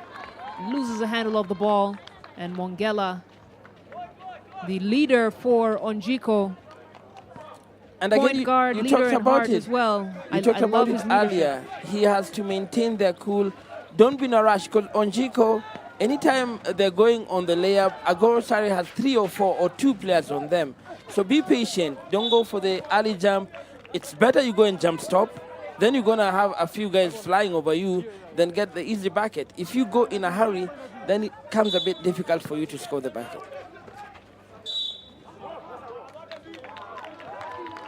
There's going to be a lot of whistles on the floor. And Onjiko are being called once again for the foul. Patrick Ndungu will go to the line, and Onjiko, I think, are almost in... Over the limit. Over the limit. I do believe Agoro Sari are in the bonus. They should. That's the 5th foul. If you count the 2 on Mongela. And Mongela is out on the bench because of that foul trouble now. Oh, he's there. Still Beg your there. pardon? And I think for me, that's a sign of a very intelligent player. Yeah, and a very good coach. And a very good coach. So- He understands his players. He knows who can manage their fouling situation, who And can't. the pressure as well. So probably just giving him a word and telling him, look, we need you in the game. Right. Don't foul. Let your teammates help you when you're beaten. We've got the push on personal foul on Job Owino, a little bit too enthusiastic. As we wind down the first quarter of the men's final, Onjiko with the lead. They've managed to maintain it for the better part of this first quarter. Wongela kicks it out to the corner, tries to create space, and they're trying to bottle up Agoro Sari. Big rebound from Simon Ayen.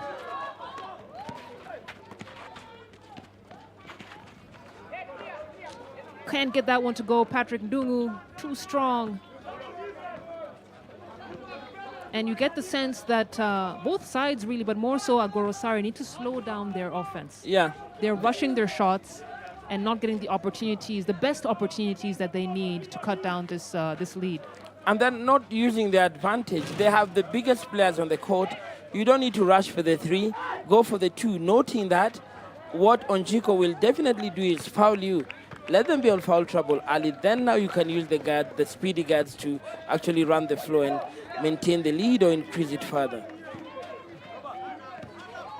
Otieno tries to split the defense, can't get that one to go. And it's just like you said, they rushed the offense. Otieno could have pulled it back, looked for a better option. Use for the big guys. Give the big guys the ball. Let's see what they have. Let them attack the rim from the paint. Nice kick out from Wongela. Misses everything on that three-point shot. Otieno, up and under. Basket, good! Strong move from Otieno.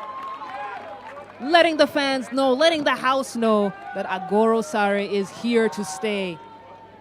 Robert Otieno there, 17-year-old Form 4 shooting guard, left-handed, and he came from Imara Primary School in Nairobi and also plays for the FEBA, Far East Basketball Association. That's why you see that kind of talent, never easy to get, probably only from the Far East. And that kind of attitude, that spells Moses Musosi all over it. All That spells over. Zeddy And all over Zeddy it. there. He's talking, he's getting his bench energized. Simon, are you getting? Don't be stationary. Are we together? Yes. Bato, two free throw. Championship you win one free throw. Umenda kwa line una foul you were not shooting. Twice. Give us 50. Sawa. Yeah, now when you got rebound we want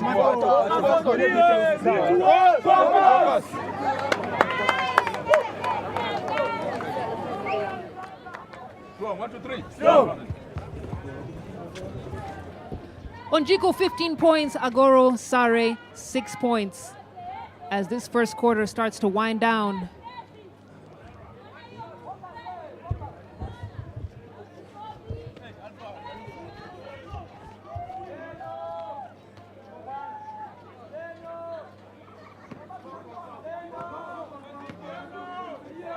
Otieno, opportunity to make this a three-point play. He does.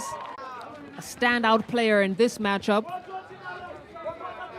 As we correct the scoreline on your screens, it's Agoro Sare with 15 points and Onjiko with 6 points. That's a good flag from you, King. Thank you. I see your alert. Coach of the year. Coach of the year. Good job. Good job.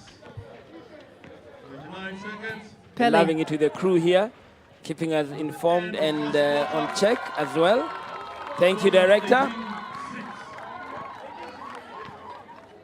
Pele, nice find for the baseline cut. Robert Otieno putting on a show for the fans today.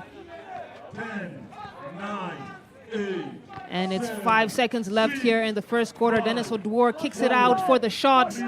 Misses everything, and that will do it for the first quarter of the men's final. Agoro Sare leading 15 points to Onjiko's 6 points. And you can see the dismay on Onjiko boys' faces. And you know, the thing is, it's so early in the game. There's so much time. So much can happen. Don't give up. Don't give up.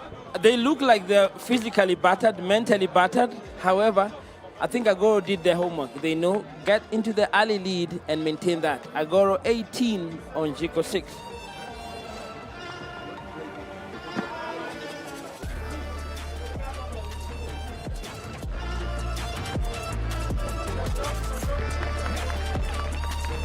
Taking a look at some of the highlights here. Outstanding player of the first quarter has to be Robert Otieno. His energy is outstanding. He's getting the fans fired up. He's getting his bench fired up. We've seen him drive. We've seen him with the putback. And then we also have to mention the South Sudanese player, Ayor. He has been such a threat in the paint. His length and his athletic ability has really made it difficult for Onjiko to score on the defensive end, and has really gotten him some easy baskets on the offensive end. So we cannot mention anything in this game without mentioning the outstanding point guard for Onjiko, number 13, Collins Mwangela. He has been the leading force for his team and really been trying to keep them in it. But you get the sense that mentally, Onjiko are just not quite there yet. They don't have that hunger and that desire. And so I ask you this, King, as a coach, what adjustments need to be made going into this second quarter to cut down this lead? First thing I'll tell my team, body language. You cannot teach defense. Defense is played by the heart. Go out there, play your heart out. Then number two, in that motion offense, try and ensure you attack the rim. If you don't attack the rim, you're giving Agoro Sare a lot of breathing space in their D. And thirdly, on the D, deny. If you're on ball and you're beaten, call for help, and the person who helps has to recover on the paint. Maybe we should send a memo. I need to them. Maybe you can text the coach. Those are some good insights. Ooh, as we see the rejection. They call it a double rejection. Double clutch, and all of them good. And that's what we talked about. Defend your lead, defend your land, and defend your board. Mwangela feed into the post. Nice fade away from Dennis Oduor. No second chance opportunities for him. Boards are cleaned up from Simon Ayen. Here come Agoro Sare on the other end. Can't connect on that one, and they're pushing the ball on transition. Oduor trying to take it all the way. He's fouled hard by Otieno, and he'll head to the line to shoot two.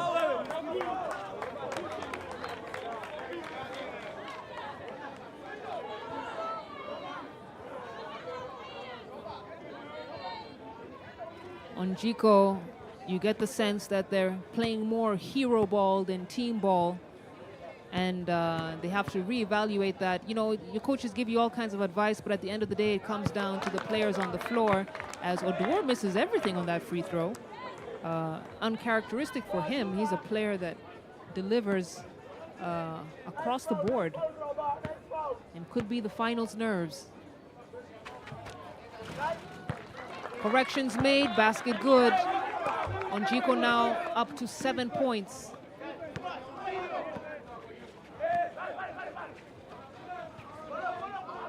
Pele kicks it out to the corner. Otieno tries to draw the foul on the baseline drive, and he does. Personal foul will be called on number 12, Dennis Oduor.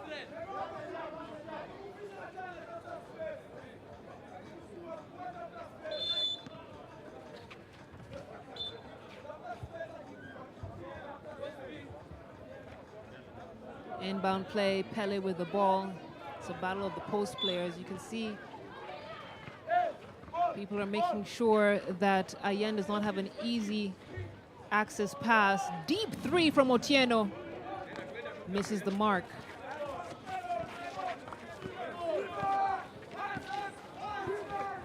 Wongela to Oduor. Oduor kicks it out for the easy basket. No, kicks it out again.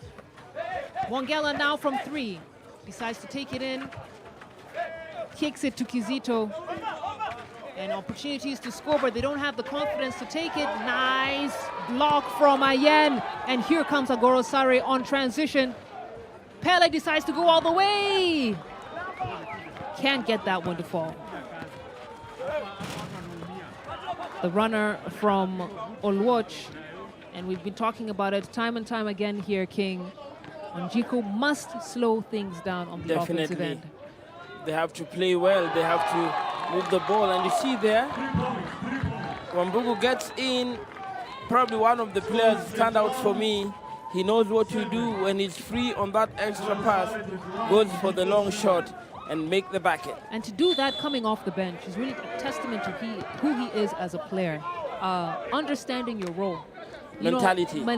You know, you have a lot of bench players coming into the floor and they say, I'm cold.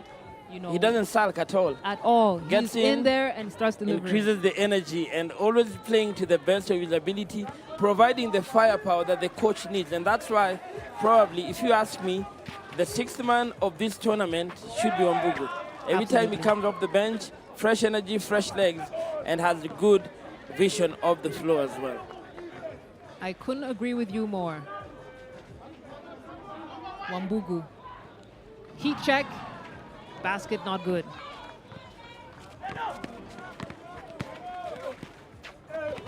And now the attempt from Olwoch. He has tried that several times, trying to take it coast to coast, going right into traffic. And he's a bit erratic on that play. He has to share the ball much more. I don't like players who like going into the paint and want to do it all. You're 5 on that court. When you have the ball, 4 other guys are watching you. Try and play them as well and get them involved.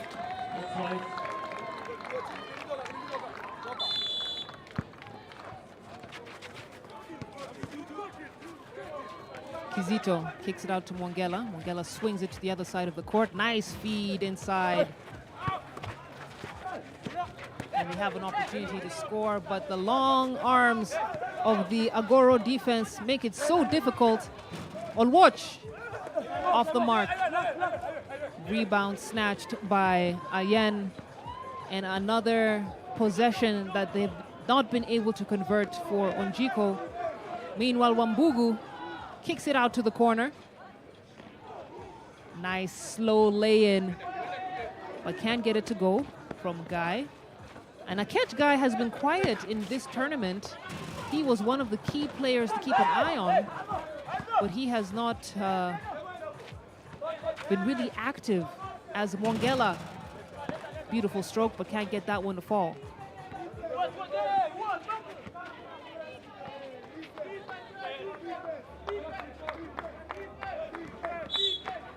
They're gonna call a travel on Pele.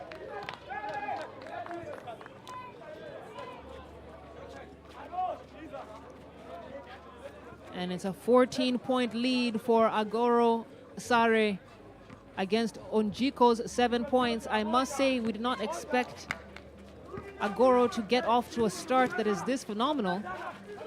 But here they are, proving why they should be in the boys' final game. That's a high arcing shot for Kizito. Mongela tries to find his teammate on the baseline, and there was a disconnect there, but also a tip, so the possession will stay with Onjiko. And they have to know better than that. They have to play a bit smarter. They have to try and maintain it. They've only had that lead is building up 14 by halftime. If they can bring it down to single digit by halftime, they'll have a chance. However, right now they're trailing, and they're trailing pretty much. Now they have an opportunity to go to the line and try and cut the lead further. And the long arm of the law, which is Agina Hazel, has called a technical on a catch guy, which will send Kizito to the line to shoot 2. These are the easy baskets you must connect on. And we keep singing it. The free throw. You're given that shot to make it, and you miss it. You even make the referee looks bad. Beautiful block from Ayen. And how do you get past him? How do you get past him? Agoro Sare have such a defensive advantage as Wambugu dancing, stop and pop, basket is good. My goodness, Clinton Wambugu putting on a shooting clinic, much to the delight of the fans at this court. And let's talk about the fans for a moment, King. A great turnout here at the Kenyatta Sports Ground. Yeah, I think everybody knows that this is the home of basketball. Jomo Kenyatta Sports Ground has been known to be where the talent of basketball has been nurtured. Everybody has come to see the final 2 teams, and the big 2 teams in the Nyanza region. Agoro Sare there leading now by 19, 26-7 to Onjiko. What a final it will be. The game is getting out of reach, but not if Odwar has anything to say about it. That's a strong finish to get all the way to the hoop, and a 3-point opportunity for him. But Onjiko are going to have to do more than individually turn up. They have to play as a team. They have to, if they want to win the game. 5 will win, but 1 can only score a lot of points. But if you want to win the game, have everybody play in. Odwar converts. 26, Onjiko 10, Agoro Sare 26. I love the energy. I love the energy, King. And now Onjiko just needs to back it up. They need to back up that energy with actually coming to play. And they're saying, bring it on, bring it on. We are ready to play. Come and play with us. And we'll try and ensure that we go as far as we can in this game. Tough move from number 8 guy. He couldn't get it to finish, but the boards were cleaned up and the finish by Ndungu. And here come Onjiko on the other end. We keep on saying it. It can't be a hero competition. Oluoch with the turnover on the other end. Long pass. Couldn't find it for Ayen. And they're cleaning the boards. Ayen cleaning the boards. And the big guys are now just ensuring that anything that goes up in the air, they're taking it down with them. We know to Wambugu. Wambugu floats it in to Ayen. That was a pretty feed into the post. Wambugu, such an intelligent player. Yeah, if he does have the shot, he looks for the entry pass. Now, they're using the advantage. They have him turning and just ensuring that they give the ball to Ayam to ensure that he can turn and score easily in that paint. He's the tallest, among the tallest players in the game. Use that advantage, and Onjiko will be in foul trouble. If they don't do anything about those entry passes, they'll be in real trouble. I think they're just about there in the area of trouble. It's about to be a 20-point lead for Agoro Sare, and we are just over halfway through the second quarter. Onjiko have completely lost any sort of rhythm in their style of play. Substitution on the floor. Coming into the game is number 4 for Onjiko, Deng Bior. It seems the coach wants to go a little bit big. See if the height can match up with the big boys of Agoro Sare.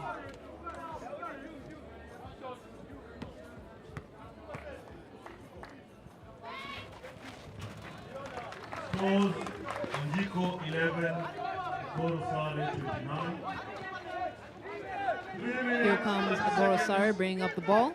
And for That's going to be a travel call on Wambugu. Got a little bit too trigger happy with his feet.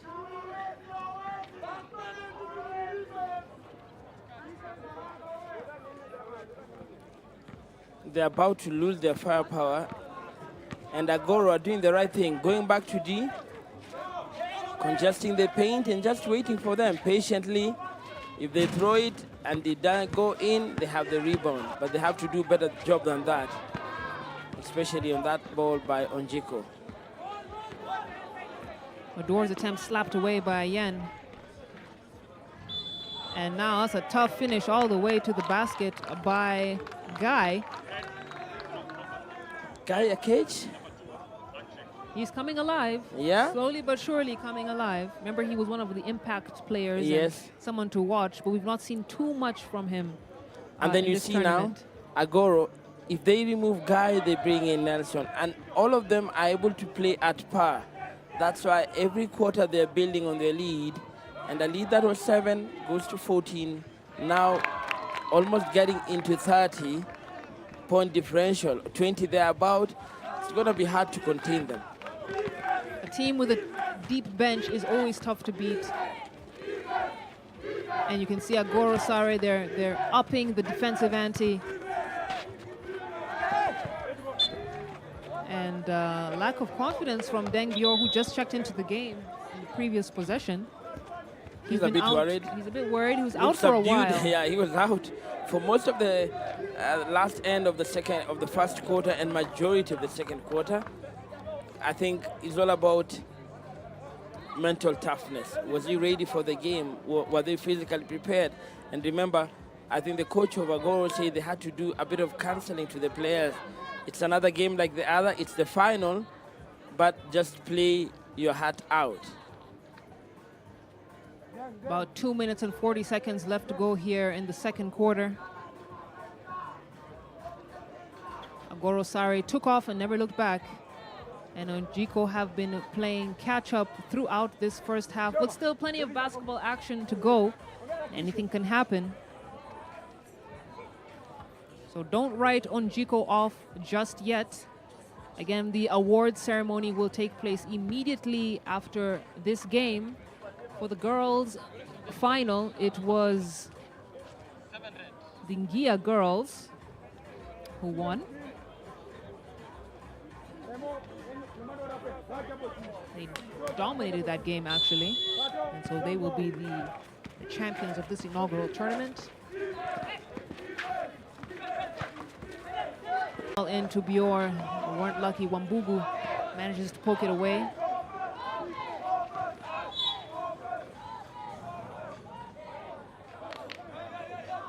We're going to have a whistle on the floor. It's going to be another travel call for number 15, Patrick